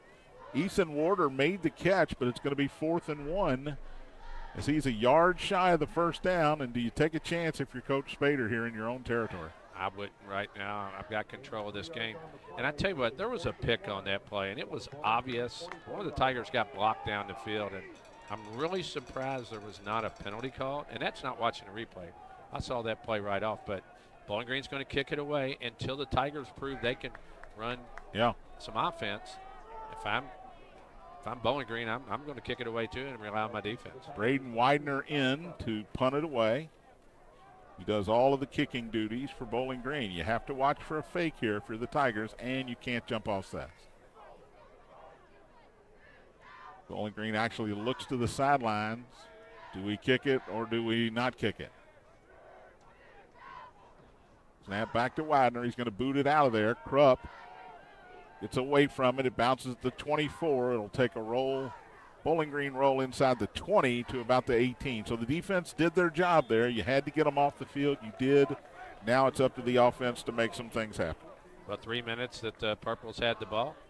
Now, whatever you went in and talked about at halftime, you're going to have to challenge your offense line, challenge your quarterback, challenge everybody on that offense and say, look, we're better than this. We're not showing how good we have been all year on offense. Now let's do it. Brian Mitchell text said they got a voicemail early in the week from Ann Salser, Jacksonville, Florida, appreciating and us saying welcome to everybody watching in Florida last week, or listening and watching in Florida. So hello, Ann Salser. Thanks for listening. We appreciate it. 1st and 10, Mason Trimble brings his team to the line of scrimmage. He's got the 4 receivers in the pattern here. Straight drop with Graven in the backfield. Throws it to the right. He's got it to Lucas Shelton. Positive yardage out across the 25 to the 26 before he's pushed out of bounds. A gain of 8. I like it. We talked about it some early in the game. Throw those easy passes. What Mason Trimble did a good job. He just looked to his left, knew his receiver was there, came right back to him, set play. You get 8 yards on 1st down. 2nd down and 2. Again, Graven in the backfield. They've decided Marlon Harbin's going to play a little wide receiver this half. Marlon comes in motion from right to left. Straight drop for Trimble. Over the middle. In, almost intercepted. Overshot Krupp. I think Krupp kind of stopped on his route there. But the closest player to the ball was Warder, the defensive back. It's 3rd and 2. Lucky that wasn't picked off. Yeah, Krupp went across the middle, and that ball was 5 yards. That ball was way over his head. I don't know if he stopped or what the play was, but all I know was Tigers, like you said, were very lucky that pass was not picked off. So 3rd down and 2. You got to move the chains here. Still 9 minutes to go here in the 3rd quarter. 19-3, Bowling Green leads it. Graven in the backfield with Trimble. Quick throw to the left. It's tipped and hits the ground. Looking for Barbie, who was open. But again, that's the 2nd tip ball for Mason Trimble. Montez Trussell got up to knock it away, and the Tigers will have to kick it away, I would believe. The offense looked over like, are we staying on the field? You want to end this game quickly. You go for it on 4th and 2 at your own 26-yard line.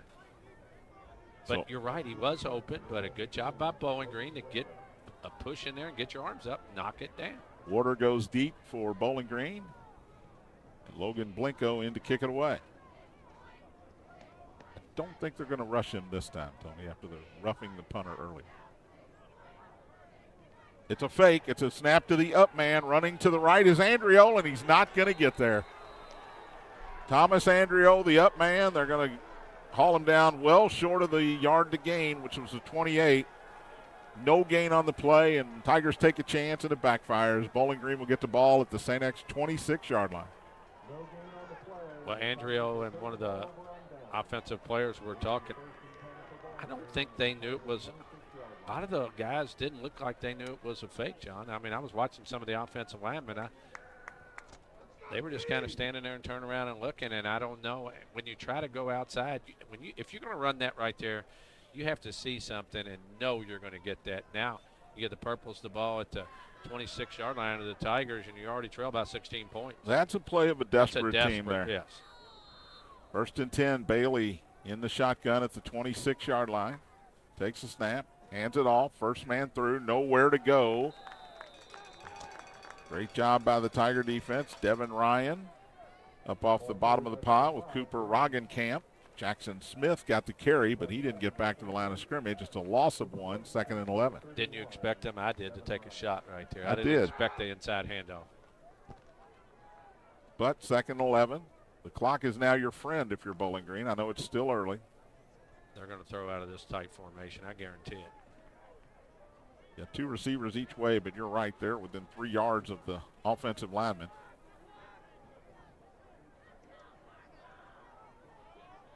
Bailey moves Smith to his left. Takes a snap. Straight drop. Wants to throw. Looking deep down the middle. Throws deep. Wide open. Touchdown, Bowling Green.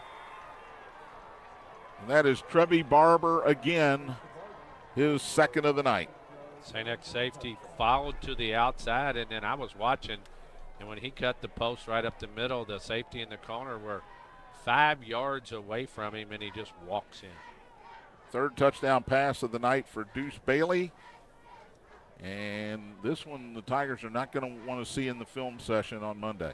No, the defensive backfield will not want to sit in on that one. Widener in for the extra point out of the hold of Grayson Newman. 8 minutes exactly to go here in the 3rd quarter. It is now 26-3 Bowling Green. You're listening to St. X High School football on Big X Sports Radio.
Back at St. X, all Bowling Green here with 8 minutes to go in the 3rd quarter. 26-3, the Purples with the lead after the Tigers' fake punt went awry.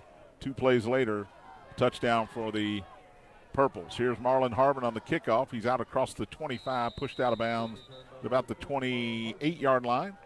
And that's where the Tigers will start on offense. First play, Tony, was nice, a little 8-yard gain. And then a bad pass. Another missed opportunity on a pass and a botched 4th down fake field goal. Well, 3rd down, they had the Barbie open. It was just a defensive player knocking it down. So Tigers look like they're playing in quicksand tonight, and if they want to get back into this game, this possession right here has to get down the field and get some points. Trimble stays in at quarterback, and a whistle and a flag. And a false start against the Tigers again. 4th time tonight that the drive has started. They're going to talk this one over, the officials. One official, the line judge here threw the flag, but he didn't look He didn't look confident when he threw it. Yeah, he walked over to the other official and then talked to him. And I don't know what that call is. It's against Bowling Green. Jimmy Ref, what is that call? Hand behind the head. it's a charge. Offensive foul. Don't make it up, Jimmy. Don't make it up if you tell don't us. know. What's this call right here? So I said it was a charge. It's a 5-yard penalty in any event. 1st and 5 for the Tigers. Here's Harbin running left, lowers his shoulder, trying to run over some purples. He'll get across the 35 to the 36-yard line. A gain of 3. It'll bring up 2nd down and 2.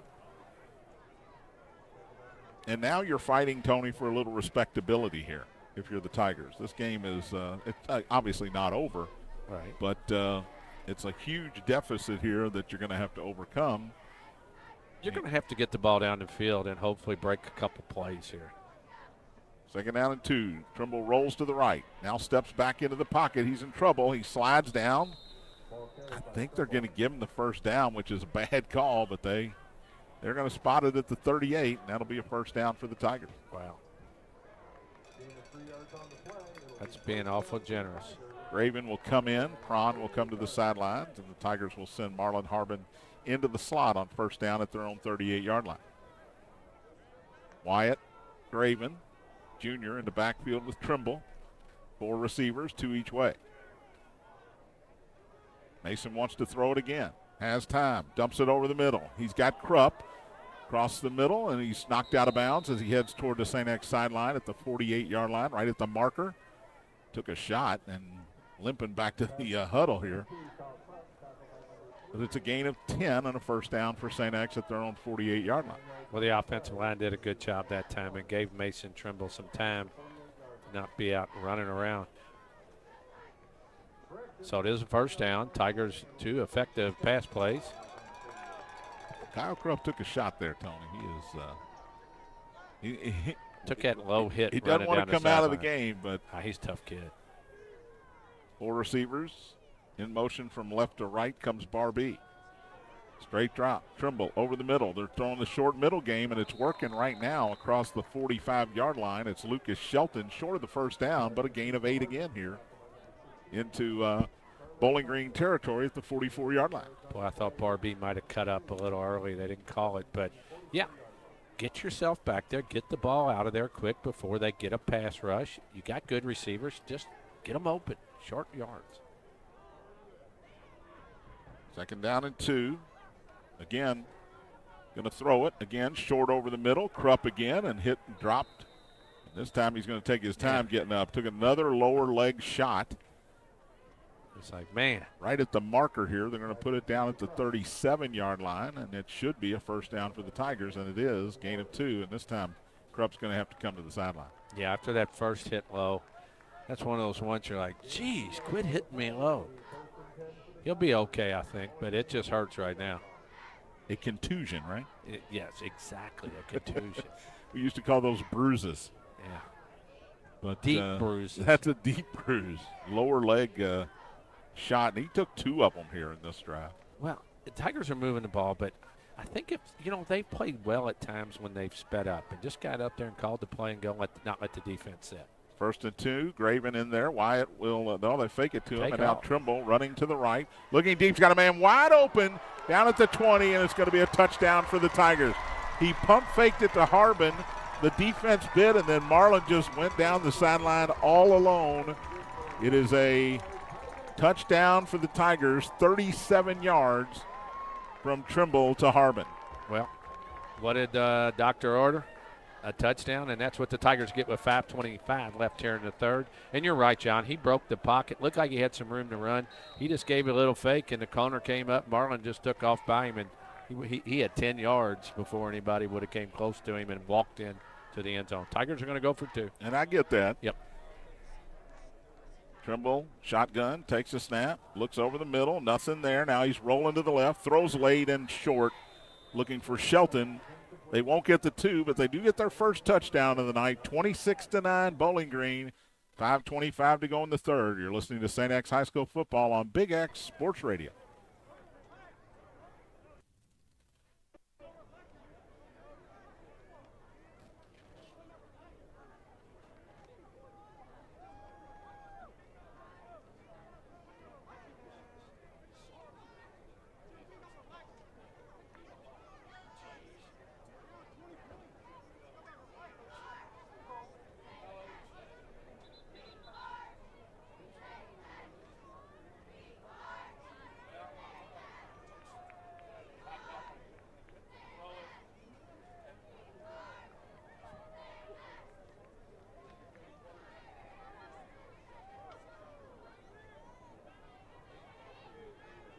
the Tigers for the 91, Logan Steele.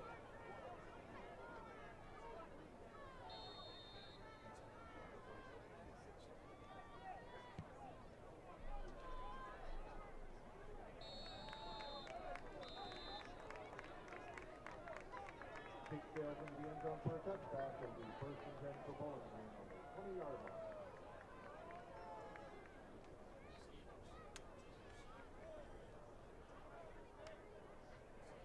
Back at St. X, John, Tony, Jim, and Todd. Tigers finally on the board with a 37-yard touchdown pass from Mason Trimble to Marlon Harbin. Two-point conversion was no good, so it's still a 17-point lead for Bowling Green here, 26-9. 5:25 to go here in the third quarter. Well, the defense got a stop, but then the fake field goal didn't work, and Bowling Green able to take advantage. Now defense needs another stop. Quick throw to the left, caught wide open at the line of scrimmage with plenty of room to run is Jackson Smith. He gets across the 25 to the 26. Coaching staff yelling at him, just run down the sideline. Why did you cut it back in? And I agree with them. Yeah, they had two guys out there, and there was the safety in the corner. And when they threw it, the other receiver blocked, and it was 10 yards away. The safety was 10 yards away trying to come up, make the tackle. And you're right, John. I told him the same thing. He just took off. He'd have got the first down. Still a gain of 6. Second down and 4. Two receivers to the right and two to the left with Nick Graham in the backfield. Barber comes in motion. They give it to Nick Graham up the middle. He's going to dive forward for the first down at the 30. Karsten Bush had a piece of him there along with Ekins, but give Nick Graham credit. He saw that 30-yard line. He dove for it. Got to the 31. It's a first down. I tell you what, they're bringing two guys out here again. If the safety doesn't come up and help a little bit, they're just going to throw it out here again. They look to the sideline with two receivers to the left, two to the right. Hand off to Nick Graham, running right. He's hit at the line of scrimmage and then runs into Luca Bentz. Bush broke it up originally, and then Luca Bentz made the tackle out at the 33-yard line, maybe the 34. John, I got a question for you. 2 to the 33. You're coaching the defense. They look to the sideline. Start your safety up before they do it, and then walking back. Mix them up. Show different looks. Don't just, show the same thing every time. You know they're going to look to the sideline after you set up. Bowling Green in no hurry here offensively. They never huddle, but they take their time getting the play in. Quick throw to the left. It is caught out there and fighting forward across the 35, about the 37-yard line. And it's a running play. What that is they have one more guy with the safety, once again, 10 yards off, and they figure they can block till the safety gets there, and they get. Trevi Barber with the catch. Tigers did a good job of closing on that one. They did. It's still going to be 3rd down and 4, and I hate to sound like a broken record. Got to get a stop. Got to get a stop. And if there's an open receiver, Tony, feels like Deuce Bailey's going to hit him. Going to find him. 3rd and 4. Tigers with 5 at the line of scrimmage here. Bailey goes straight back. Pressure comes up the middle. He gets away from it originally. Now he throws downfield. Incomplete, and a flag comes down. Sweeney was the intended receiver.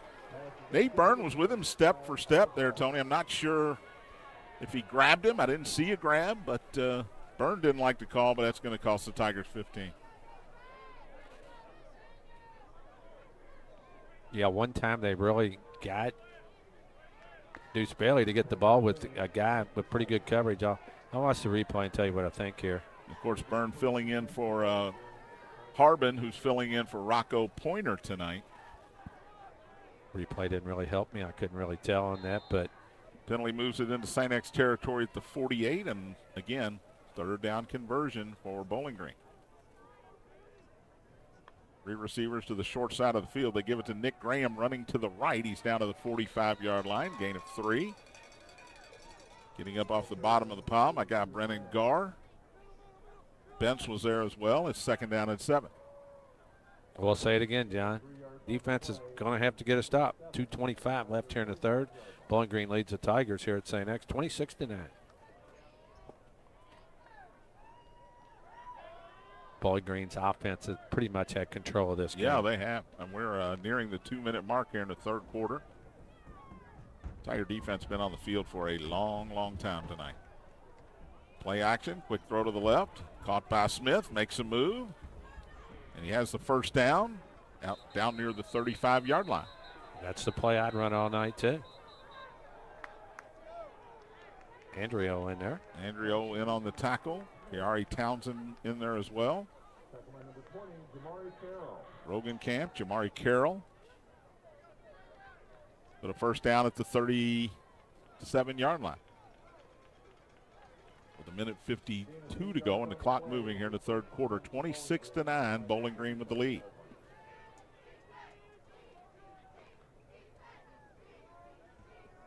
Mark Sander and his offensive coaches over there just milking that clock for all it's worth, Tony, with a 17-point lead, and they should.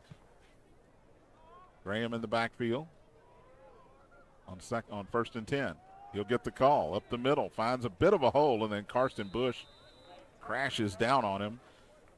He'll get to the 34. It's a gain of 3. Bring up 2nd and 7.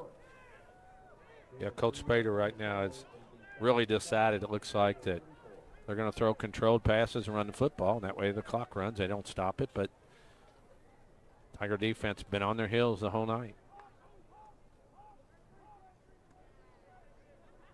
One receiver to the left. That's Hudson Notmeyer. 3 to the right here on second down with Nick Graham in the backfield. Expect running back to go in motion. That's what they've done most of the time. Jackson Smith goes in motion from right to left. Here's another handoff to Graham up the middle. He's got a little bit of a hole. It closes quickly. As Luka Bentz dives down from his outside linebacker spot to make the tackle at the 27-yard line. And that'll bring up another important third down for this St. X defense. 3rd down and 5. 20 seconds to go in the quarter. That's they're going to let it run out. That'll end the third quarter. 26-9 Bowling Green. 12 minutes of football to go. You're listening to St. X High School football on Big X Sports Radio. Experience St. X. Experience more than $3 million in tuition assistance. Experience a world-class campus. Experience 29 advanced placement courses. Experience the brotherhood.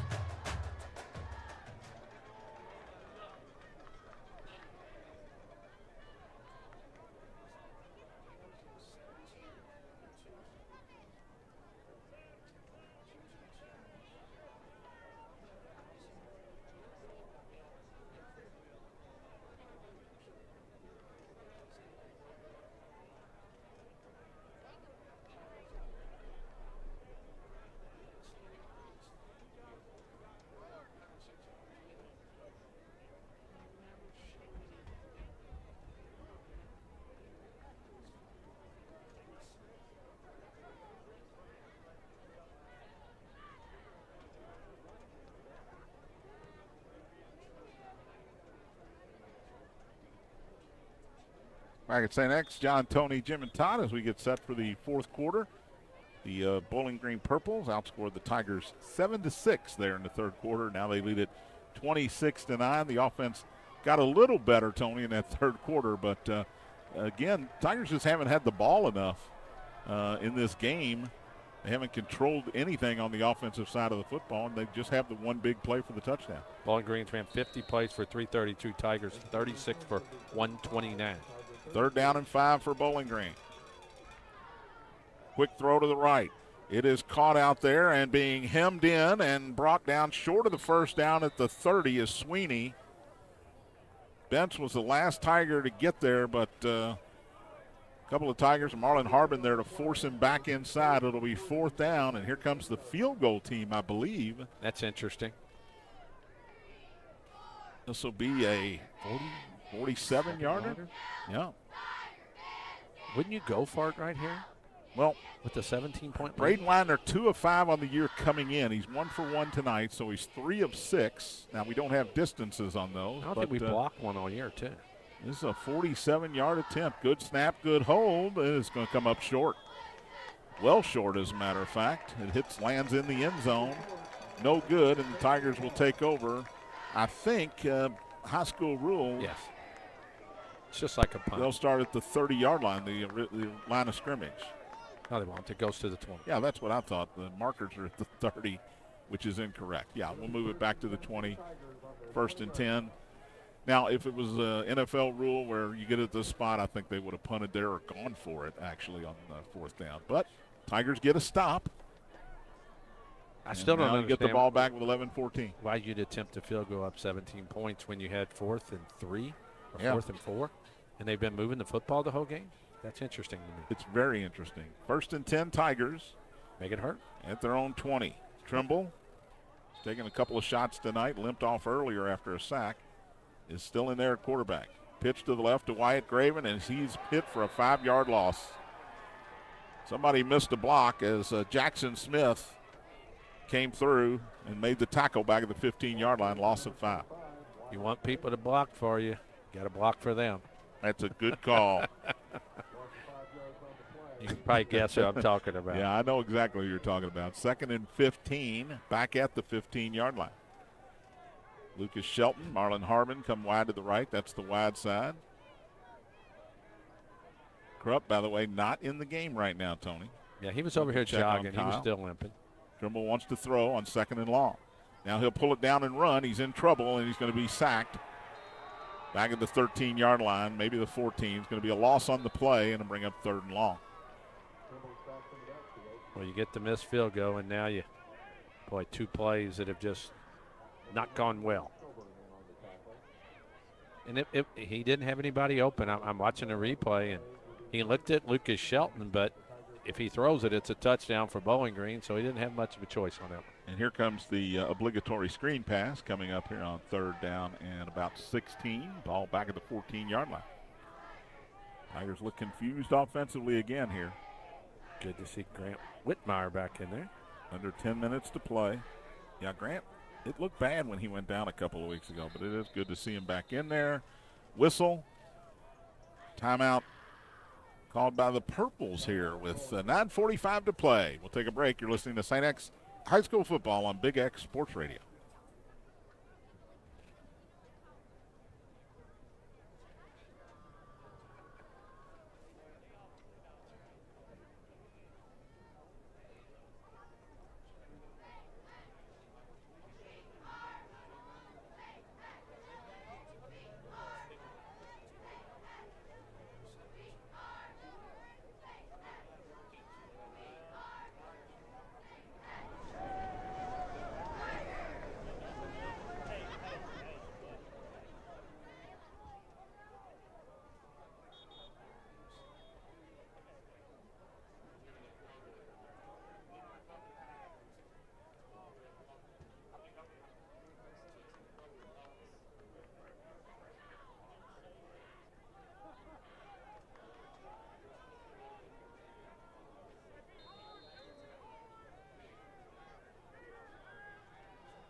Come back to live action here at St. X. Another sack for Bowling Green in the backfield, and the body language from the Tiger receivers is not good. Well, they were all covered. I'm going to tell you, it wasn't Mason Trimble's fault. He didn't have a chance to throw the football. He was getting hit. And I'll just tell you straight up, there was nobody open. Well, you got to block for him, though. Yep. And he didn't have a whole lot of time back there. Sack back at the 8-yard line, so a negative 12 yards on this drive for the Tigers. And Logan Blinko will kick from deep in his own end zone. Can't blame that one on Mason. The clock goes under 9 minutes. Bowling Green with a 26-9 lead. Blinko boots it out of there. Good, high, deep kick. It bounces at the 48 in Bowling Green territory. It'll roll dead. Unfortunately, it went sideways to the 44-yard line, but a great kick that time. I don't know what 48 yards and no return. For Bowling Green, I looked around, there was nobody there. I know they weren't expecting a fake. Tigers couldn't get 2 yards on a fake punt earlier. They're certainly not going to get 22 yards. Would have tricked them. It would have tricked them. 1st and 10, Bowling Green at their own 44. And again, they've done a great job here in the second half of running that clock. Basically, a couple of running plays up the middle on each drive, and then they throw for a first down on 3rd down. Nick Graham in there at running back with Deuce Bailey on 1st and 10. 2 receivers to the left, 2 receivers to the right. In motion from left to right goes Jackson Smith.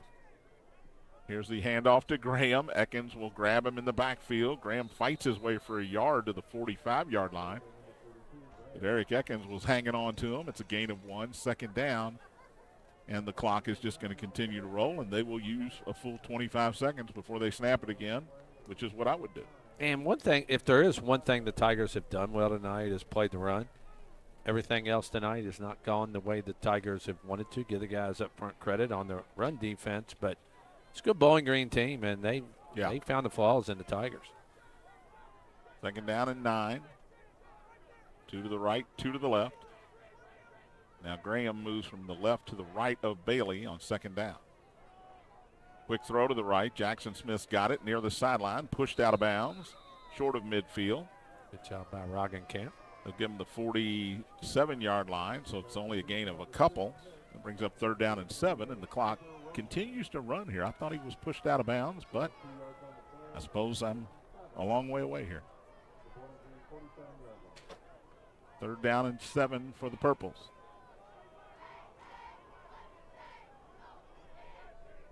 Time ticks away on the Tigers. We're down to 7:30.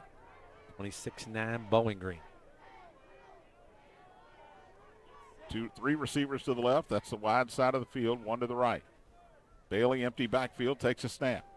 Wants to throw. Pressure comes. Now he rolls right, throws. It is caught by Sweeney, who's pushed out of bounds a couple of yards, or maybe a yard short of the first down there at the 47-yard line of St. X. He had to get to the 46.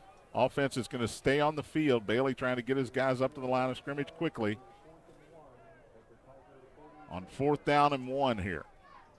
Is this going to be another quick kick?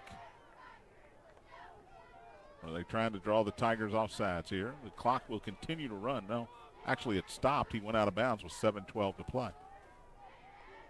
Takes a snap. It's another quick kick, and the Tigers tried to block it and missed it. It's going to bounce at the 15, and it's going to roll into the end zone for a touchback. They almost just downed another one at the 1-yard line. How did they not block that, They John? knew it. They felt, looked like they knew it was coming and went after it, and somehow Deuce Bailey, who's a magical guy here, got it away. You're looking at the replay. Right up the middle come a couple of Tigers, and just the whiff. Well, I don't think he was to the side, and that was Ekins, and I don't think he had a chance, but he did get penetration, but he was off to the left side of Deuce Bailey when he kicked it. Tigers will have 1st and 10 at their own 20. And again, you got to, if you want to have a chance to get back into this game, you got to make something happen quickly here with only 7:04 to play. Kyle Krupp back in the game for the Tigers. That's good news. Graven in the backfield. Trimble takes a snap. Looks down the middle, and it's through the hands of Kyle Krupp. Had a defender chasing him, but again, that little drag across the middle there, he was wide open, and Kyle Krupp will tell you that's 2 he's dropped tonight, Tony. That doesn't happen very often. No, and you wonder, being a little dinged up, if his concentration just wasn't good after coming back in the game. But he had an opportunity to run with it. You got to catch it first. 2nd and 10. Clock stops with 7 minutes exactly remaining here in the 4th quarter. Final regular season week for everybody. Playoffs will start next Friday. Straight drop. Looking is Trimble in trouble. Rolls to the right and throws it away. Didn't take the sack that time. He had Shelton was the closest Tiger in the area. It'll be 3rd and 10. Well, a 4-man rush and getting a little bit of penetration, but just not having guys open down the field when they've looked down the field. And every time I look when they throw that ball away, I just don't see anybody really open. Try to use the middle of the field sometimes, you know. I know they just did it with Krupp and he didn't catch it, but the middle of the field when things are struggling is a much easier pass for the quarterback. 3rd and 10 for the Tigers at their own 20. 2 to the right, 2 to the left. Pressure comes up the middle. Throw across the middle, incomplete. Out of the reach of Lucas Shelton. Had to kind of reach behind himself to try to catch that one. It went through his hands, and the Tigers will punt it away with 6:51 to go, and that'll pretty much do it here. that's been that kind of night. A couple opportunities to get completed passes and just can't be. They're just not on the same page tonight. And that's the way the whole game's going, really. Logan Blanco will kick it away. Warder and Trevi Barber go deep for Bowling Green. Logan Blanco's had a good night. Boots this one out of here. This one's shorter, wobbly, takes a Tiger bounce. It hits Nate Byrne at the near the 50-yard line as it was rolling forward. But they'll put it right on the 50, and Bowling Green will have it 1st and 10. Slow to get up for the Purples is Charlie Compton. In fact, he got up, and now he goes back down to the field. So we'll take a quick timeout, come back, 6:45 to play. 26-9 Bowling Green. You're listening to St. X High School football on Big X Sports Radio.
Back at St. X, John Spears, Tony Burke being helped off the field. Charlie Compton, the senior, defensive back for Bowling Green, was injured on that punt play by St. X, and he is really walking very gingerly with someone under each arm as well. Purples have it, 1st and 10 at midfield, leading by 17 here with 6:45 to go. Deuce Bailey at quarterback. Tight formation here. Nick Graham in the backfield. It's a quick throw to the right. Caught out there by, I think that's Barber, the leading receiver. Just went in motion. They left him to the right, and he caught it. Got across the 45, or right to the 45, before he's brought down there. It's 2nd down and 5. Well, they haven't been a run in between the tackles, and that's basically a running play, even though it's just a pass to the outside. You get 5 yards on the play, and the clock keeps running. 2nd and 5, and again, no hurry for this Bowling Green Purple team. They are seeing the end of this game and a victory, and looking forward to Madisonville North Hopkins next weekend down in Bowling Green. Graham moves from Bailey's left to his right. They hand it to Graham, and there's Ekins to haul him down in the backfield. Well, they run that play probably about 7 times here with Nick Graham, and the last couple times, Eric Ekins just said, I'm going to go tackle 42 because he's carrying the football. Now, if Bailey were to pull it out of him there, he might run for a while. Yeah, but I don't think with a 17-point lead, right, they want their quarterback running the ball in the last regular season game of the season. Loss of 2 back to the 47. It's 3rd and 7 for Bowling Green.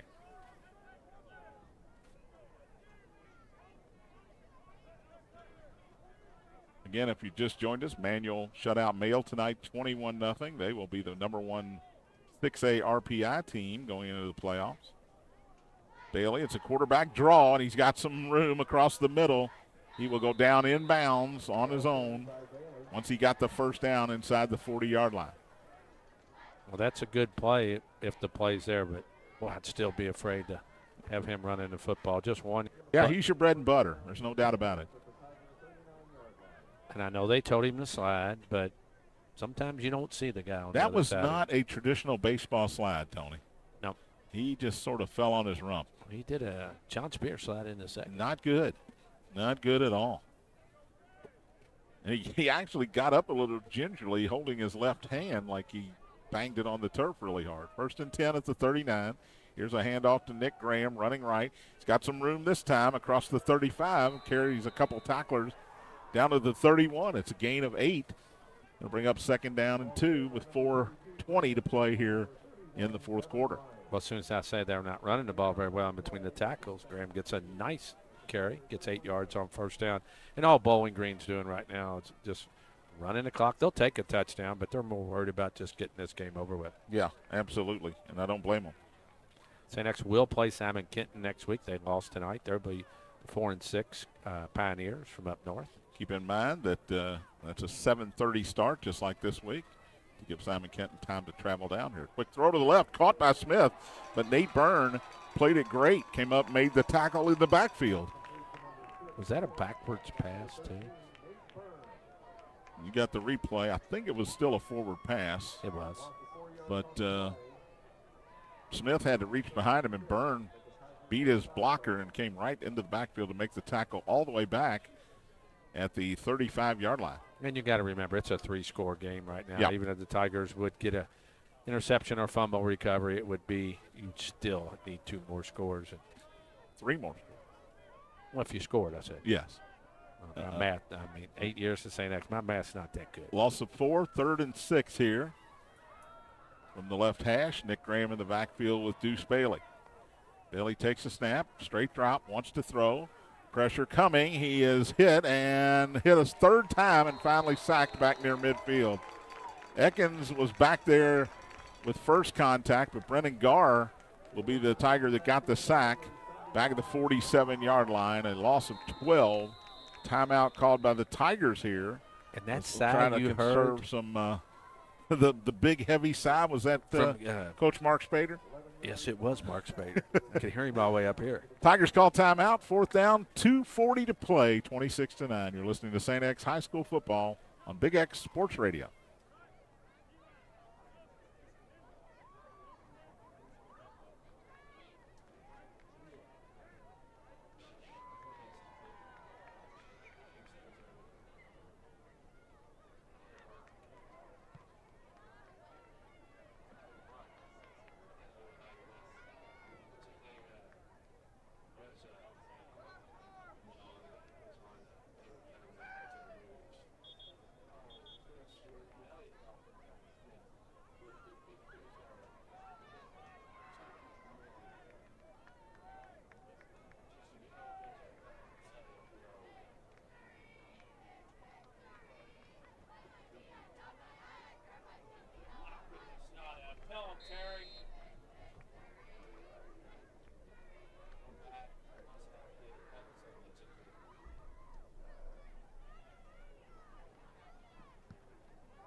Back at St. X, John, Tony, Jim, and Todd. The punt from Braden Widener goes off the side of his foot there. Wasn't a good one. Not a good one. A 15-yard punt goes out of bounds. Tigers will take over 1st and 10 at their own 30.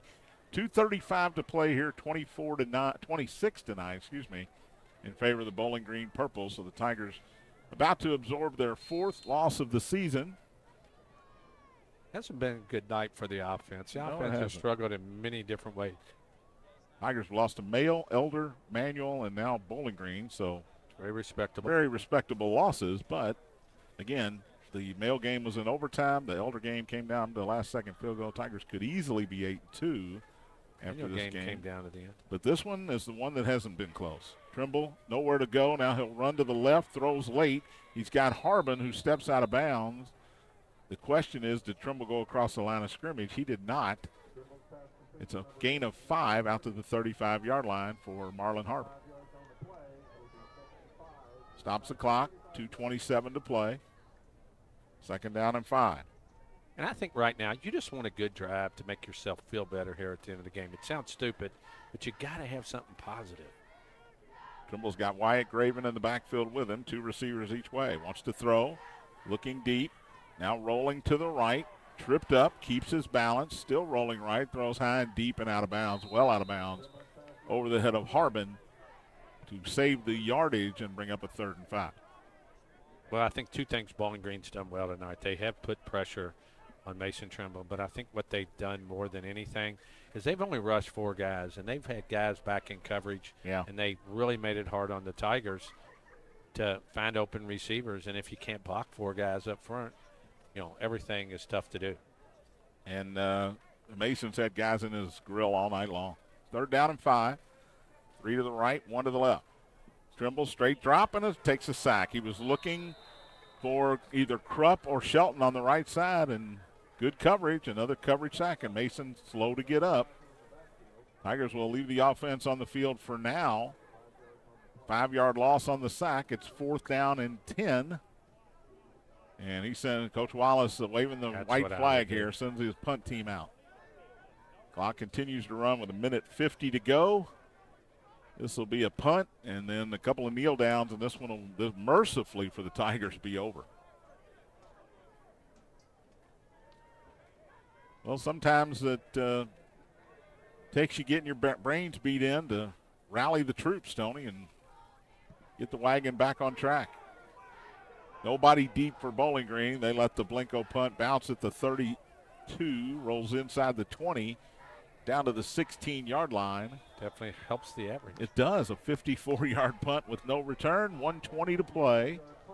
And Bowling Green will, I have to assume, send their offense out to take a couple of knees and put this one to rest. And, John, if you're Coach Wallace and the St. X staff, you just put this one in the rearview mirror. Say, hey. Well, it's the best time to play a clunker, Yes. I guess, before the playoffs instead of during the playoffs. Yeah, and besides for the RPI, this game really doesn't matter. I mean, they all matter, but it doesn't really matter in the whole scheme of things. And the good news, North Hardin got beat tonight. Freddie Douglass got beat tonight. So those are 2 teams that probably aren't going to pass you in the RPI based on tonight's result. And you can watch this film, figure out what you've done wrong, show them. You have a game next week you probably should win, and get the train back on the tracks. They're actually going to run the ball to Graham up the middle. Karsten Bush will haul him down. I don't know. Coach not going to call timeout. Coach Spader here wants to get his guys hurt, but I don't even know if Deuce Bailey would still be in the football game if it were me, but he's just handing it off, right? So that's all right. Well, I think I just kneel it down right now. Take your time, take a knee. Coach Wild's not going to call timeout right now. And, of course, the former Bowling Green head coach, he knows Coach Spader very well. Correct me if I'm wrong, but Coach Spader was on his staff. Absolutely. They are now in victory formation, it appears. They'll have to take probably just one more snap, and that'll be the end of this one. Tigers fall in the season finales on senior night here, 26-9. We'll come back and wrap things up after this 3-minute timeout. You're listening to St. X High School football on Big X Sports Radio.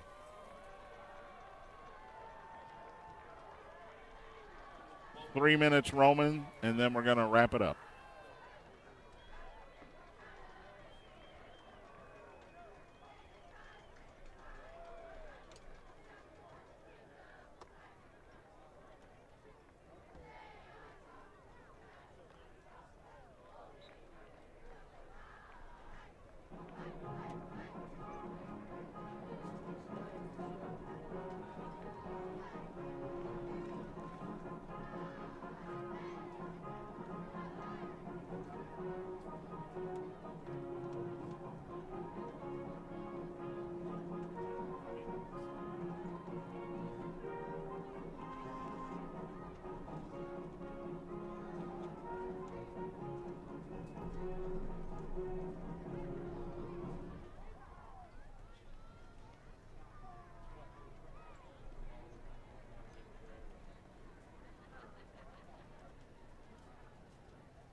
Back at what is rarely, Tony, an early emptyings. Brother Thomas More Stadium. The Tigers take one on the chin tonight, 26-9. Bowling Green comes north to knock off St. X. And I hate to say this, 26-9, maybe it wasn't that close. Yeah, and the one thing I was looking at, and I always like to see this at the end of the game, Tigers ran 45 plays to Bowling Green's 62. So they ran 17 more plays. But here's the biggest discrepancy, and this doesn't happen very often.